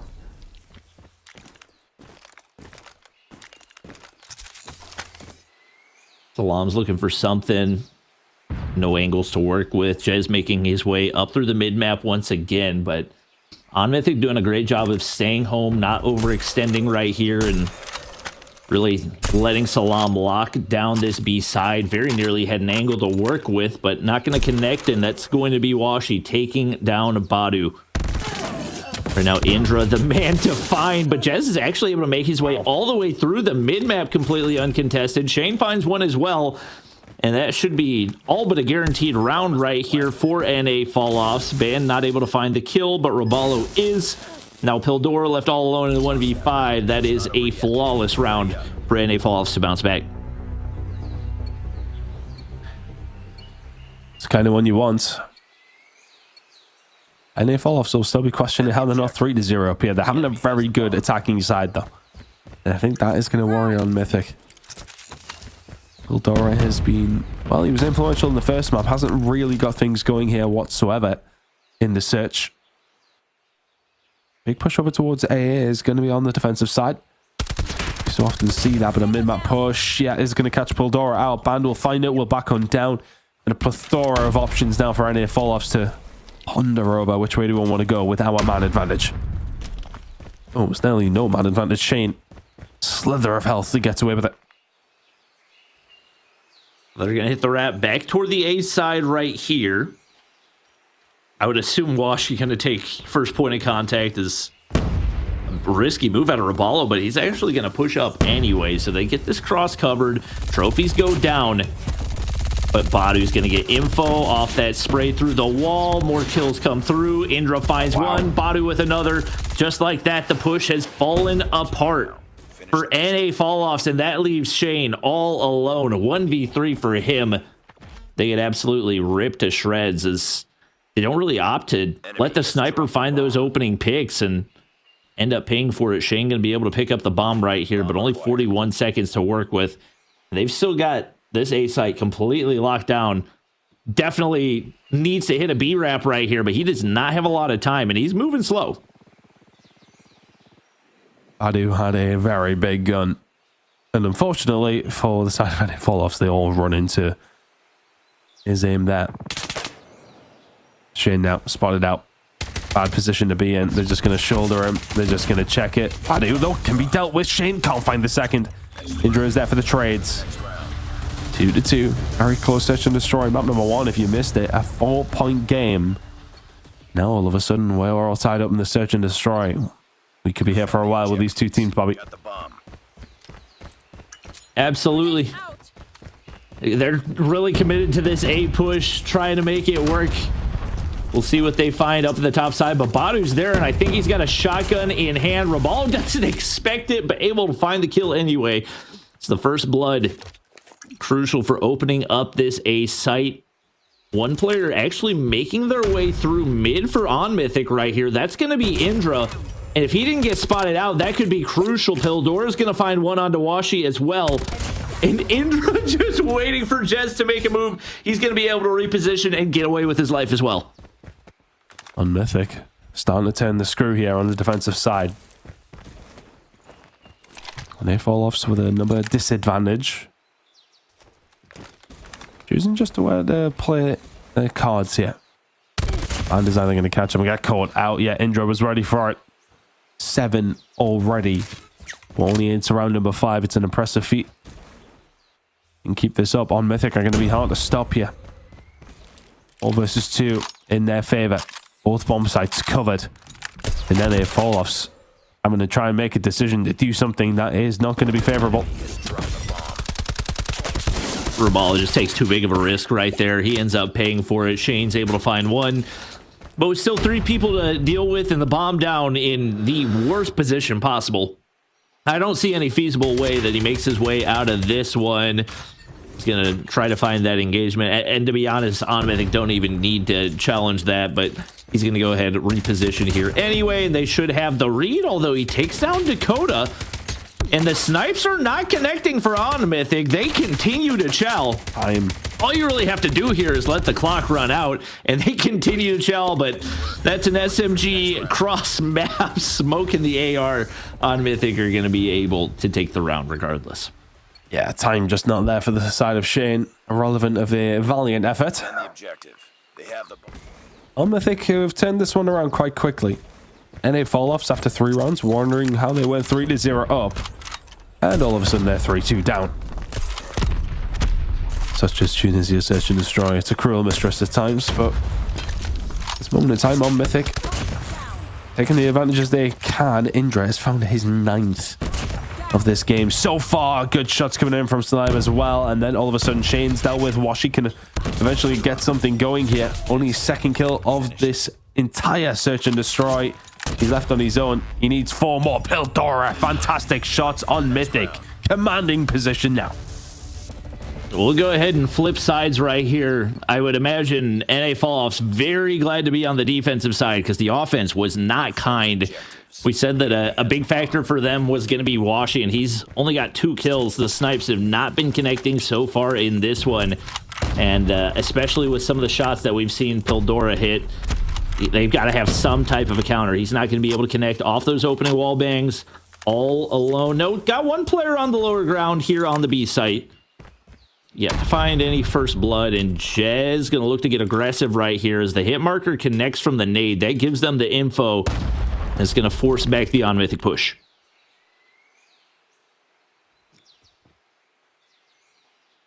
Scary proposition with Jez in this position, isn't it? You don't want to force your way forward here. On Mythic gonna have to use some utility to get rid of him or just try and bait something out. He's got some cover as well with Washi.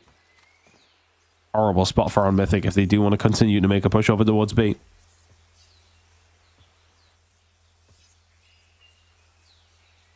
Jez saw the trophy fly over the wall right there, so he knows they're still looking to make this push. He can continue to play the waiting game for the audio cue, but Pildora is ready for the peak and makes him pay. Washi peeks that right side, but still the shot's not connecting. And unfortunately for him, it is going to be a hit marker. So now they're forced off that bomb site. Badu's going to find another. Raballo left all alone. It's going to be a 1v4 if he can make it happen. The bomb is going to go down right here, and he's going to look to reposition. He actually wraps back toward lower mid right here, and looks like one person's still going to stay, so should be able to get the audio cue. That's Badu. Raballo's got to win this 1v3, and the shotgun says not today. For the next round. On Mythic, here we go.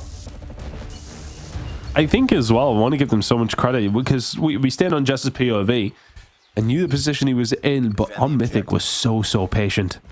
They have the bomb. Really nice job there on the attacking side. They only need 2 more rounds, and they fall-offs need a total of 5. A minimum of 4 to send us to overtime. Not the place you want to be in. Slow and steady here for on Mythic again. Good shots once again. And Bander's dealt with. The gunny is very much there for the side of on Mythic right now. In an advantageous position once again. I mean, if you're NA fall-offs and you were banking on the defense helping you out, that last round definitely was not a good sign, and losing that first blood makes things even worse. Jazz, once again, makes his way really far forward right here.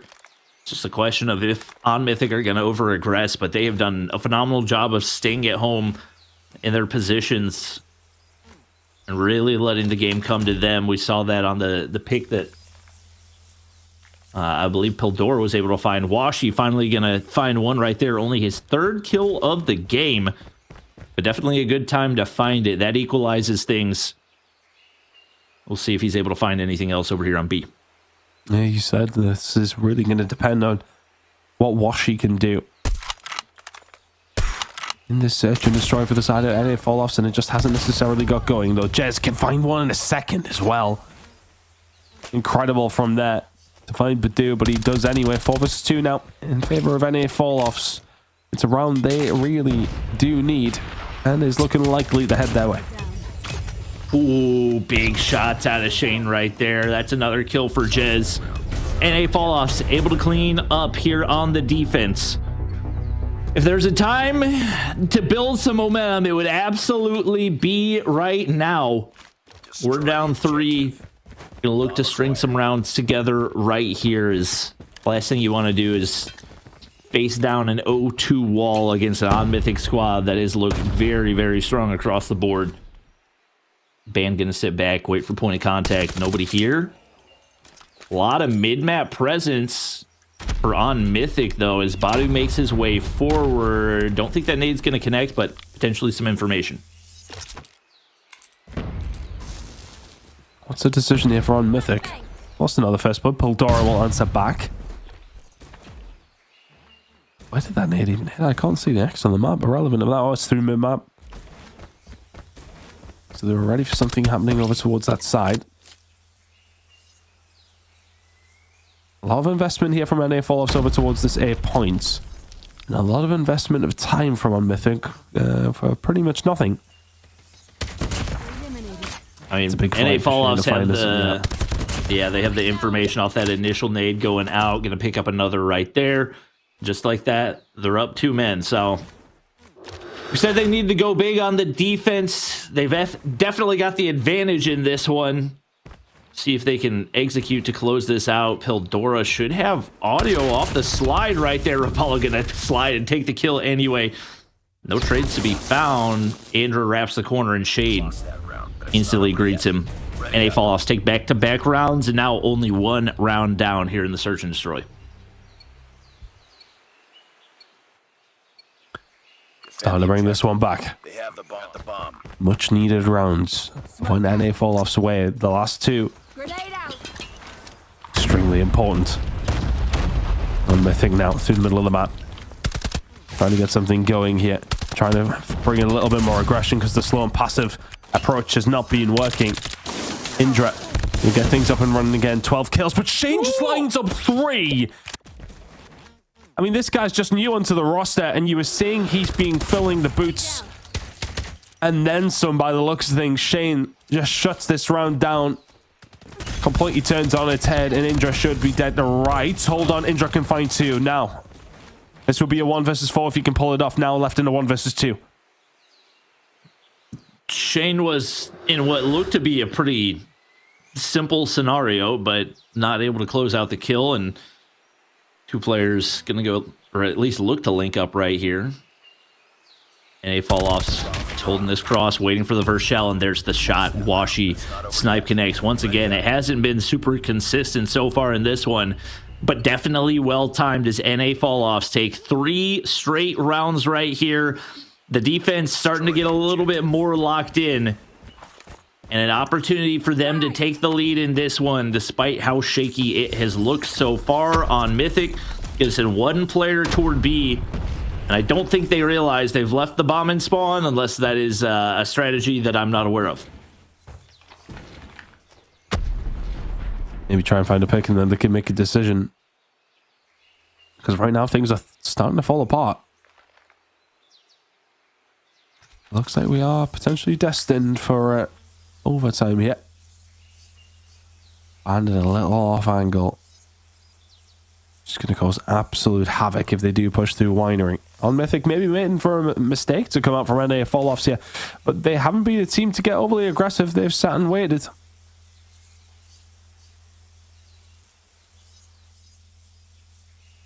And looking for that first point of contact. Indra doesn't want to get too aggressive, but they don't have a whole lot of options right now. Still got 1 player lurking over on the B side. That's going to be Badu, but only working with shotgun angles right now. So it's really pressure on to either invest some utility or get aggressive. And oh my gosh, Band had the angle, but shots just don't connect right there. So now they get info on at least the positioning that they've got here on the A side. It's just a question of, are they going to have the execution to be able to break through? I was about to say, it feels like on Mythic have run out of ideas. Shane's been dealt with on. It's just a wonderful, wonderful push under the site. 1 player left here, and Jez, he will be dealt with. Washi can find 1, but now left in a 1 versus 4.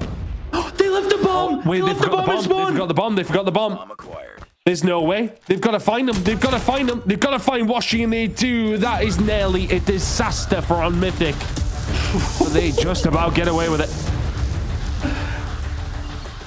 Oh my god, I forgot that they left it in spawn. I forgot they forgot. And they forgot that they left it in spawn. Thank God that NA Falloffs didn't have any clue what was happening right there. Because Washi felt like he needed to play close to the site to try to take down the planter, but little did he know there was no planter in that round. My word. That could have been embarrassing. Now on Mythic, is it going to be same old story here again? That push was really good. It really started with Shane getting picked through the middle of the map so they could kind of just jump into the site freely and check the usual spots. And in a, well, similar position to what he was in the previous round, if not the exact same position. So you're going to be ready for that if you're on Mythic. Massive round for both these 2 teams here. Do you force that overtime, or do you get yourself a 2-0 lead? There's 1 player waiting on the flank, and that's actually going to be Badu. He gets taken down. Washi has been quiet this game, but he will find first blood in a crucial, crucial round. Once again, slows that offensive push. This time around, they do have bomb in hand. It's going to be Indra right now, just backing up that sniper and Salam top winery, and continues to hold that position. And you would think by now they'd figured it out, but they continue to try to push out. Pildora got to make something out of nothing right here. He's going to be able to find 2, but he's left in a 1v3, and it would effectively be a 1v5 if he's able to close it out. But the bomb's down top winery, and there's 3 people remaining. He has absolutely got to go. I don't know there's enough time. Sees Jez on the entry right there, and that should be enough information for fall-offs. But oh my god, he almost does the impossible regardless. NA fall-offs force overtime. I was almost wondering why we didn't just try an entry like that, Pildora, when the rest of your team was still alive, but you know. Beggars can't be choosers, I suppose. Here we are, overtime. On Mythic on the defensive. They held at the beginning of their defense very, very well, but just felt as if things started to slip away a little. Indra now, trying to hold down the middle of the map. He is actually slowed down at 14 kills. Looking to try and make it 15 and then some. Any follows taking their time here, be very passive, Bobby. Looks like the sniper is going to connect right there, but I think an additional wall slowed things down. Band's going to be able to find entry here on the B site. And shots across the map connect for Shane, but not enough for the kill. Fortunately, Washi's going to be there to clean things up. Very, very tiny sliver of sight. Is On Mythic going to be able to find one from the MG42, but nothing more? Bomb goes down right there. Salam, get a hit marker. That at least requires Rabalo to stay tucked away in the top side. Another hit marker on Tawashi. And at that point, it's just unlucky because the odds are so much higher of actually getting a kill. Pildora's going to find one regardless. Trades back and forth, but all on to Salam. Jez weak, tucked away into that corner, but Washi's there for the trade. And NA Falloffs get a much needed offensive round right there. And now they look to flip back to the defense where they've looked so strong so far. Defend the objective. An offensive round in overtime as well. No Mythic for them. You know, the attack was the struggle. They did just seem to have no ideas. Those slow and steady rounds never seem to go in their favor. They need to find a pick somehow, some way. Because once they got first blood, things were rolling very, very nicely, but that has been the problem.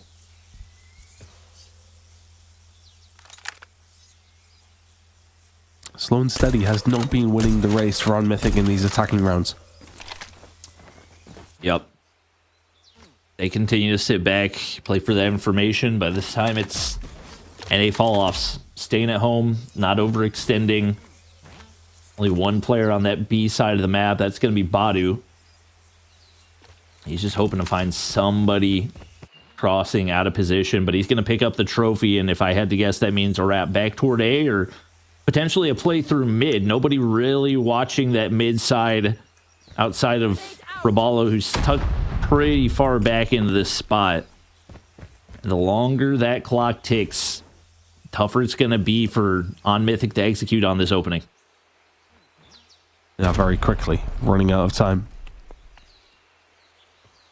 And may catch one through the middle of the map here.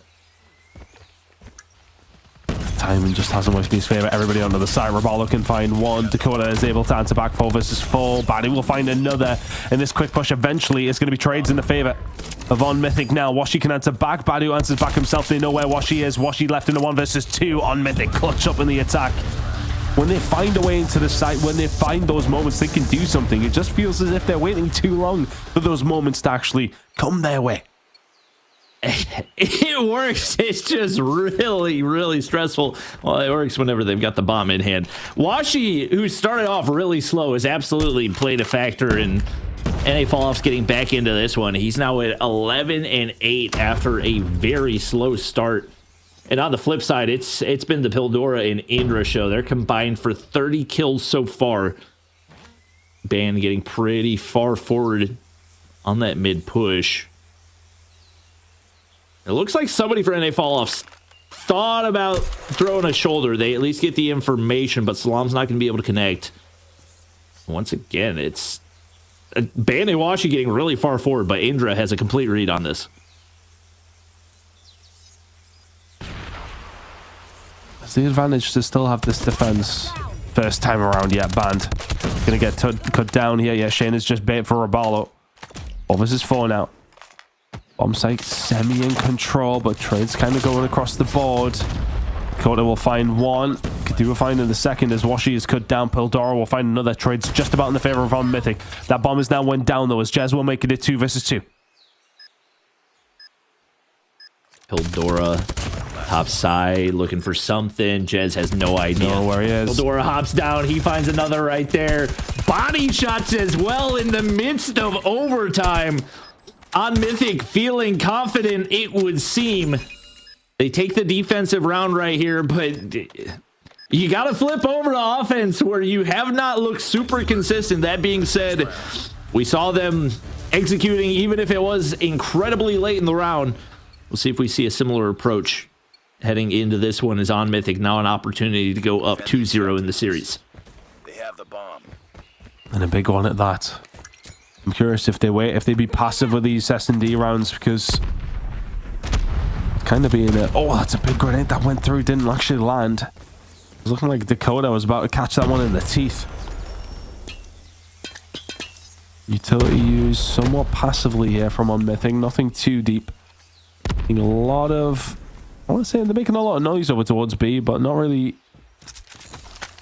and truly threatening. And if Olaf's happy to hold this setup once again, you can see it's a little bit more passive on this A site. We have seen Band in a couple of awkward positions. Poldora is trying to check.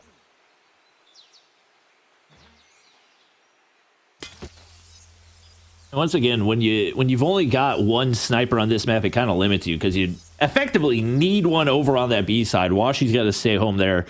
Ideally, you would like to find somebody to be that first point of contact with that winery entry, but they don't really have anybody to work with, so they're going to get aggressive once again. Salam gets shut down. Jez, shotgun in hand, finds one, finds two.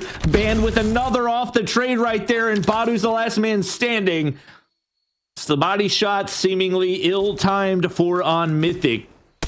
Odds of them closing this one out not looking great, although he does find the pick onto Shane right here. It's the wrap back towards spawn. Bomb's still got to be retrieved, and it looks like NA Falloff's just going to set up for a nasty cross right here. They're completely stacked together. One player wrapped toward top winery. They can afford to just play off that information of the bomb being picked up, and with only 12 seconds left, you would think the end of the round should be soon. Nothing right here. Only 5 seconds. And at that point, he doesn't even have time to plant. So NA Falloff's bounce back and tie things up as once again, we get more free Call of Duty Mobile. Oh. I mean, this is such a tight game now. I think for On Mythic, it was just, I really like the setup actually from NA Falloffs, who are actually just going super quickly. On Mythic are not going to have a chance to set themselves up. They have survived this initial onslaught, but the first kill is going to be massive. Dakota, Pildora combining well. Dakota lining them up, and the round is done before it's even started.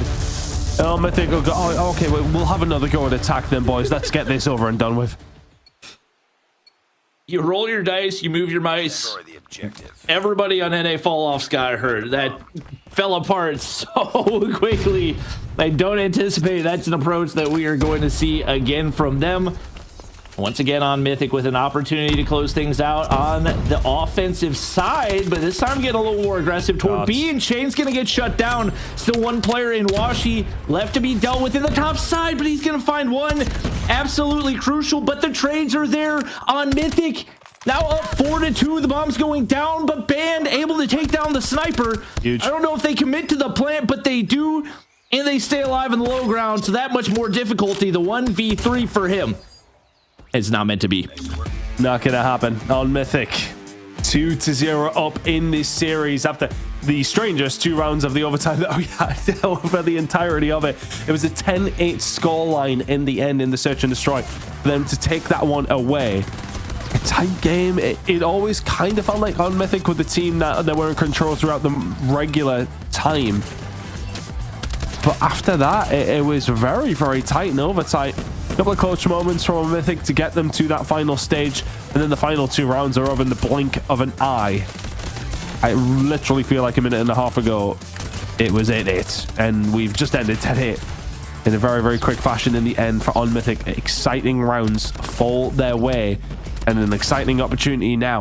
You're 2-0 up to send yourself to challenge finals against one of the favorites for the entire thing in NA Falloffs. I mean, going to be a nice position to be in. Really good performance across the board from On Mythic, who has set and into map number 3 with a 2-0 lead. Great resilience for them. The body shooting in the end did not backfire, although it looked a little bit dicey. And despite a slow game from Salam, 6 and 13, Piltora 20 bomb in the search. It's funny because before this we were talking about how the match I was watching this morning had multiple overtimes, and only fitting that we would get to see even more out of this matchup. Now we get ready to head into a Crossfire Control, which I already did not have a great feeling for on the side of NA Falloffs, especially as far as current preparation goes. I feel fairly confident that On Mythic are going to be much more well-versed in the newer maps. That Crossfire could potentially be an unexpected early dagger.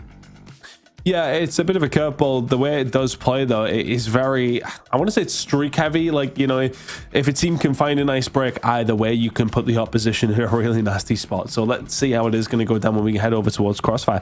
But I'm kind of surprised this is where we're at. But like, we've had 2 close maps, but on Mythic just seem to have that extra spark, right? We've seen it towards the end of the map number 1. They were able to contest towards P2 to make sure they could go to P3, which they had spawns for. They close it out. A really good job.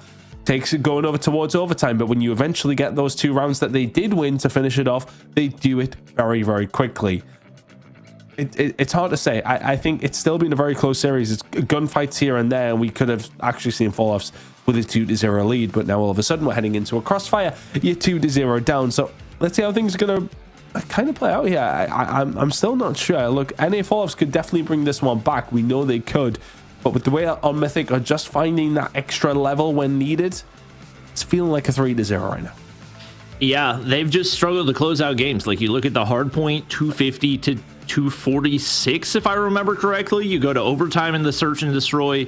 You have multiple opportunities where you close it out, and you're just not able to make it happen. So obviously it does definitely feel like preparation versus just raw talent, and preparation absolutely paying off in this one. We'll see if NA Falloffs are able to bounce back right here, but we knew coming into this one, this was a team that was largely just kind of a pickup team, playing together for fun.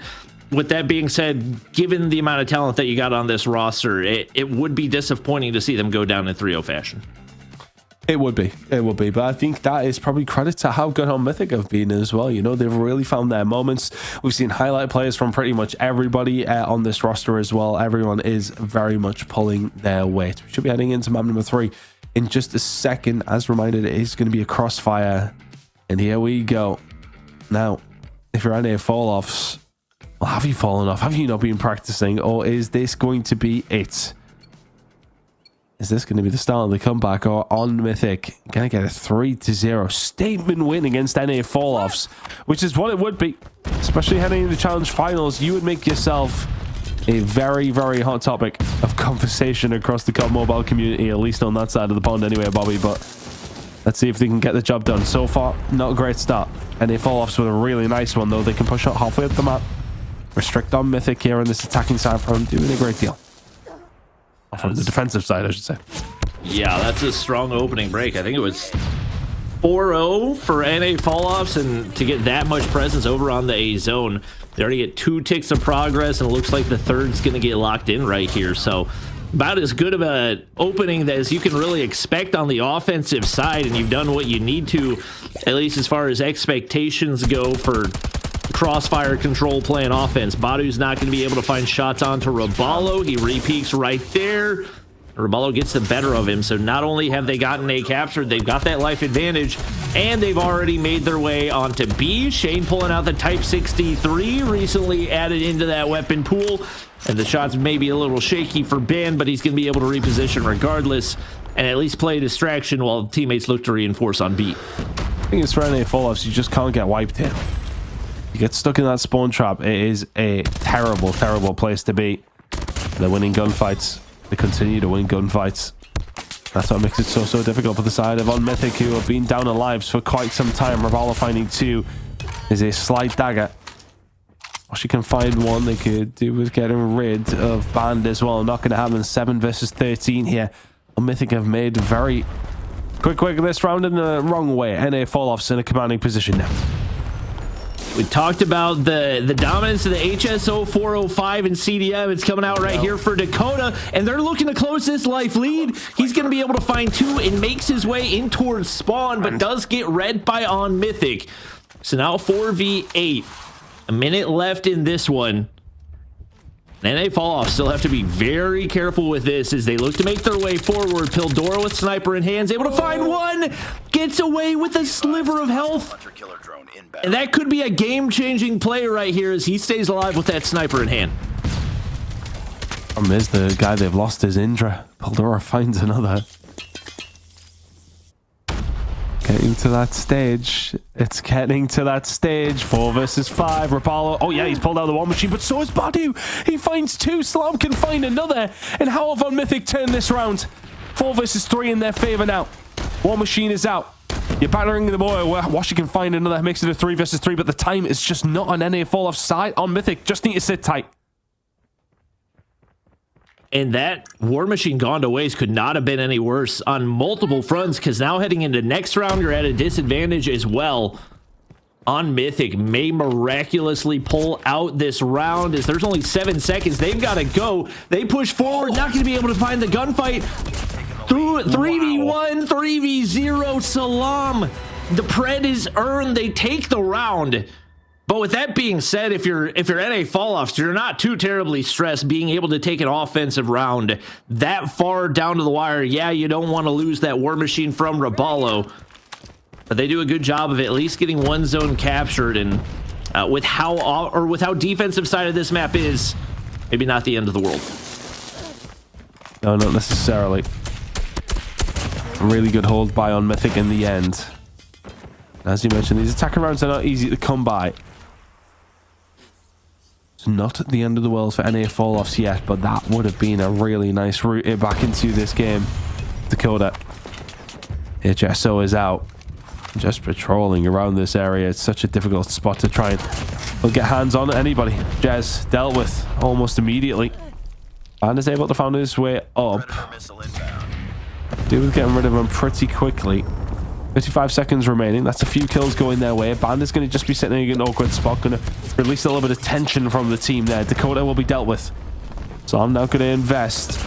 Sparrow is out, causing a lot of damage with it as well. And A should be going alongside of it. Good start here for on Mythic. A locked down. And all of a sudden, NA fall-offs, you're going to start getting caught in this spawn trap if you're not careful. Oh no, this could go sideways quickly, especially with the Salam with the Type 63 in hand, and there go the operators. The life lead has been blown wide open. Now 12 between the two, and they continue to farm. Salam's going to be able to find yet another, as well as a close round is now 18 versus 6. Dakota's pushes forward, finds another with the shotgun as well. We talked about how difficult it is to take him an offensive round. It's that much more difficult to do it in dominant fashion, but on Mythic would have to have a complete meltdown to lose this one. Dakota's going to stay alive. Not going to be able to find that kill onto Raballo, but players on that B zone regardless. They've already got 3 objective ticks locked in, and they're going to lock things in right there. They are 1 round away from the challenge finals. In the blink of an eye, that one turned on its head. They got a 4 or 5 down. It was the Sparrow kills that came through over towards that A side, and they just smelled blown in the water. They run forward, and then all of a sudden, it was just a dangerous spot to be in if you're on a fall-offs. A lot of investment coming out from both these two teams to kick things off. Still from the side of Jez, there's equalizers out and rolling, and Dakota will be the one to win that one out firsthand. Trades across the board. Just trying to get aggressive here with the operators, doing the right thing, but do with a big kill to shut that one down. 24-21 in favor of on Mythic. And as far as the lives are concerned, defensively sided, as mentioned, with 2-0 up. This is cruise control right now for on Mythic. Yep. There's such a nasty spot for Salam to lock things down with the Type 63 as well. Pildora. Quick scope from up in the top of the map, and the spawn trap ensues once again. Sparrow is there, should be able to find at least one, looking for more. Badu shuts down another, and on Mythic are in farming mode. Up, I mean, there's just 12 lives right here. Dakota's gonna find another 2. I mean, it's just no way. Indra has been towards this back spawn for what seems like a lifetime. Hostile hunter-killer drone The 10 kills down now if you're side of NA Falloff's band. Washi can start to combine together, though. It takes one good wipe to get something going in control. Good shot's going to come in there as well from Robalo. B push now going to start to initiate. This is doable for the side of NA Falloffs. They keep continuing to find kills here, Bobby. Working on 2 different fronts. There hasn't been an answer from On Mythic until that from Salem. Can he find anything else? He cannot. 13 versus 8. It was 20 versus 10. Huge to reel it back in, no but way. so difficult to close a gap like this. Wait, Shane could be the game changer right here. He's still got that Tempest in hand. Ban's going to be able to find one. 9 fights, 6 as Robalo finds one as well, but Dakota's still yet to be dealt with. Shane shut down. Only 4 lives remain.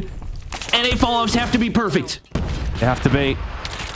Jez and Washi are the first to do their jobs. 6 versus 3 still in the favor of On Mythic, but they're still capturing over towards B. You kind of go if you're On Mythic right now. Band is the only one left. Has to pull off the 1 versus 4.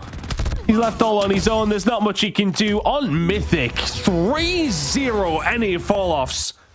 And that is a quick series and not one we expected. A dominant win in the end for NA Falloffs. It wasn't enough. And On Mythic will get the job done. Bobby, not the result we expected in that fashion, at least anyway. No, I thought On Mythic would put up a good fight. I thought that they could take the win, but I did not think it was going to be a 3-0. They do a phenomenal job of closing out games. And once again, if I had to guess, that was probably their pick whenever it came to the control. They are able to really execute. And I think, I mean, absolutely the turning point. It would have been nice for NA Falloffs to be able to take that opening offensive round, but it's not the end of the world when you don't. But when you get the spawn trap flipped on your head and the round ends instantaneously, you can't do anything but give props to On Mythic for their execution right there. You get Salam 24 and 11. He was going absolutely ham in that one. Incredible game from the side of On Mythic. A 3-0 in the control, Lauren. 3-0 in the series. Yeah, okay. I think On Mythic winning it wasn't out of the question, but doing it like that, I'm not sure. I think On Mythic took the time between playdays, that week between playdays, very seriously. They made sure they had all of their ducks in a row and came ready to play. And that was not an easy series. I mean, 4 seconds in the hardpoint, OT in the S&D. I mean, that was such a well-fought battle. For everybody at home that's rooting for NA Falloffs, remember, they're not out of the competition yet. It just means that they didn't get this qualification spot that was up for grabs here today. That will go to On Mythic, but NA Falloffs will drop down into the lower side of the bracket, and they'll still be alive. They'll be able to come back next week and play for one of those last 2 spots, and they'll be facing off against ARP, Bobby. Yeah, and I think if you're NA Falloffs, you can look at that matchup and at least feel more confident than this one, as ARP is definitely going to be a roster that they're much more familiar with. I don't know, especially with On Mythic being largely, I believe the majority of their roster is from Mexico, maybe not as much experience from NA Falloffs, but no question, they needed to be more prepared in this one, and perhaps this can be a wake-up call for them to lock in and get some reps in, especially knowing that a loss next week would just be infinitely more embarrassing, not only taking the L, but missing out on challenge finals with a roster this stacked. Yeah, absolutely. Absolutely. And huge congratulations to On Mythic, who just absolutely slayed out. And for everyone at home, we'll be doing the same thing with Group A. We made it through Undream and Zitlalix today. It was Undream who got that first spot to challenge finals. Zitlalix dropped down. They'll be facing off against Nexus next week. We'll do the same thing next week that we did here. We'll do Group A's lower bracket and then move on to Group B's lower bracket, and those will be the last 2 available spots for our challenge finals. Our top 8 teams in the region will have been whittled down to just 4 ton. Yeah, in very quick succession, actually, as well. I'm really surprised that. I think especially when you think of upper bracket matches of teams who have come through those games with wins, you would have expected them to definitely be a little bit more competitive. The first one, I suppose, we did expect that could happen.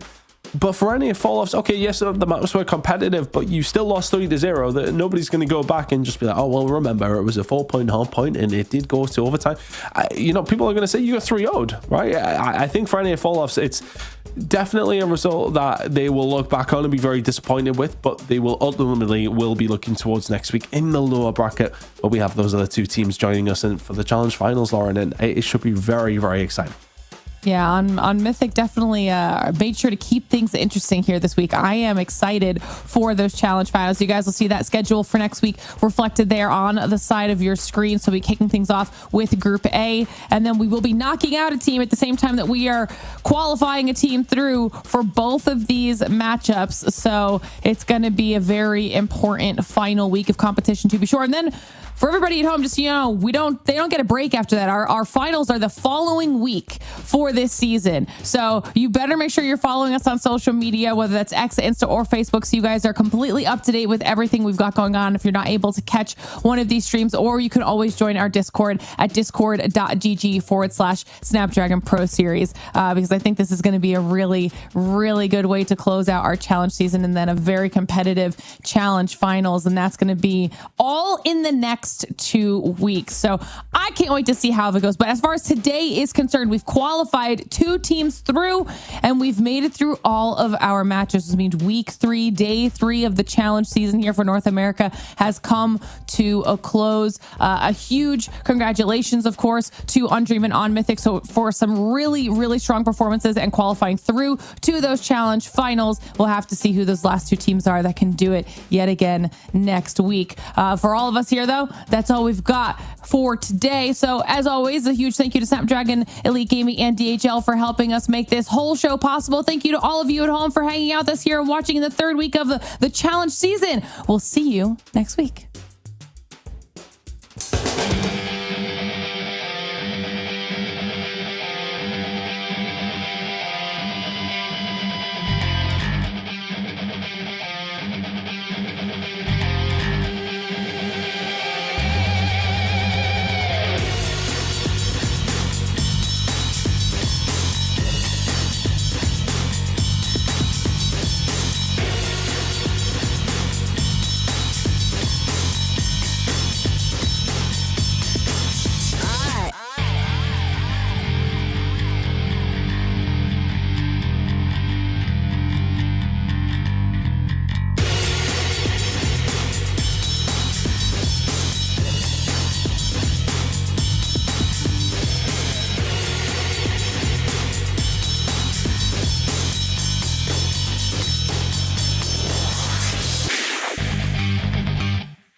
The Snapdragon Pro Series is brought to you by Snapdragon Elite Gaming and DHL.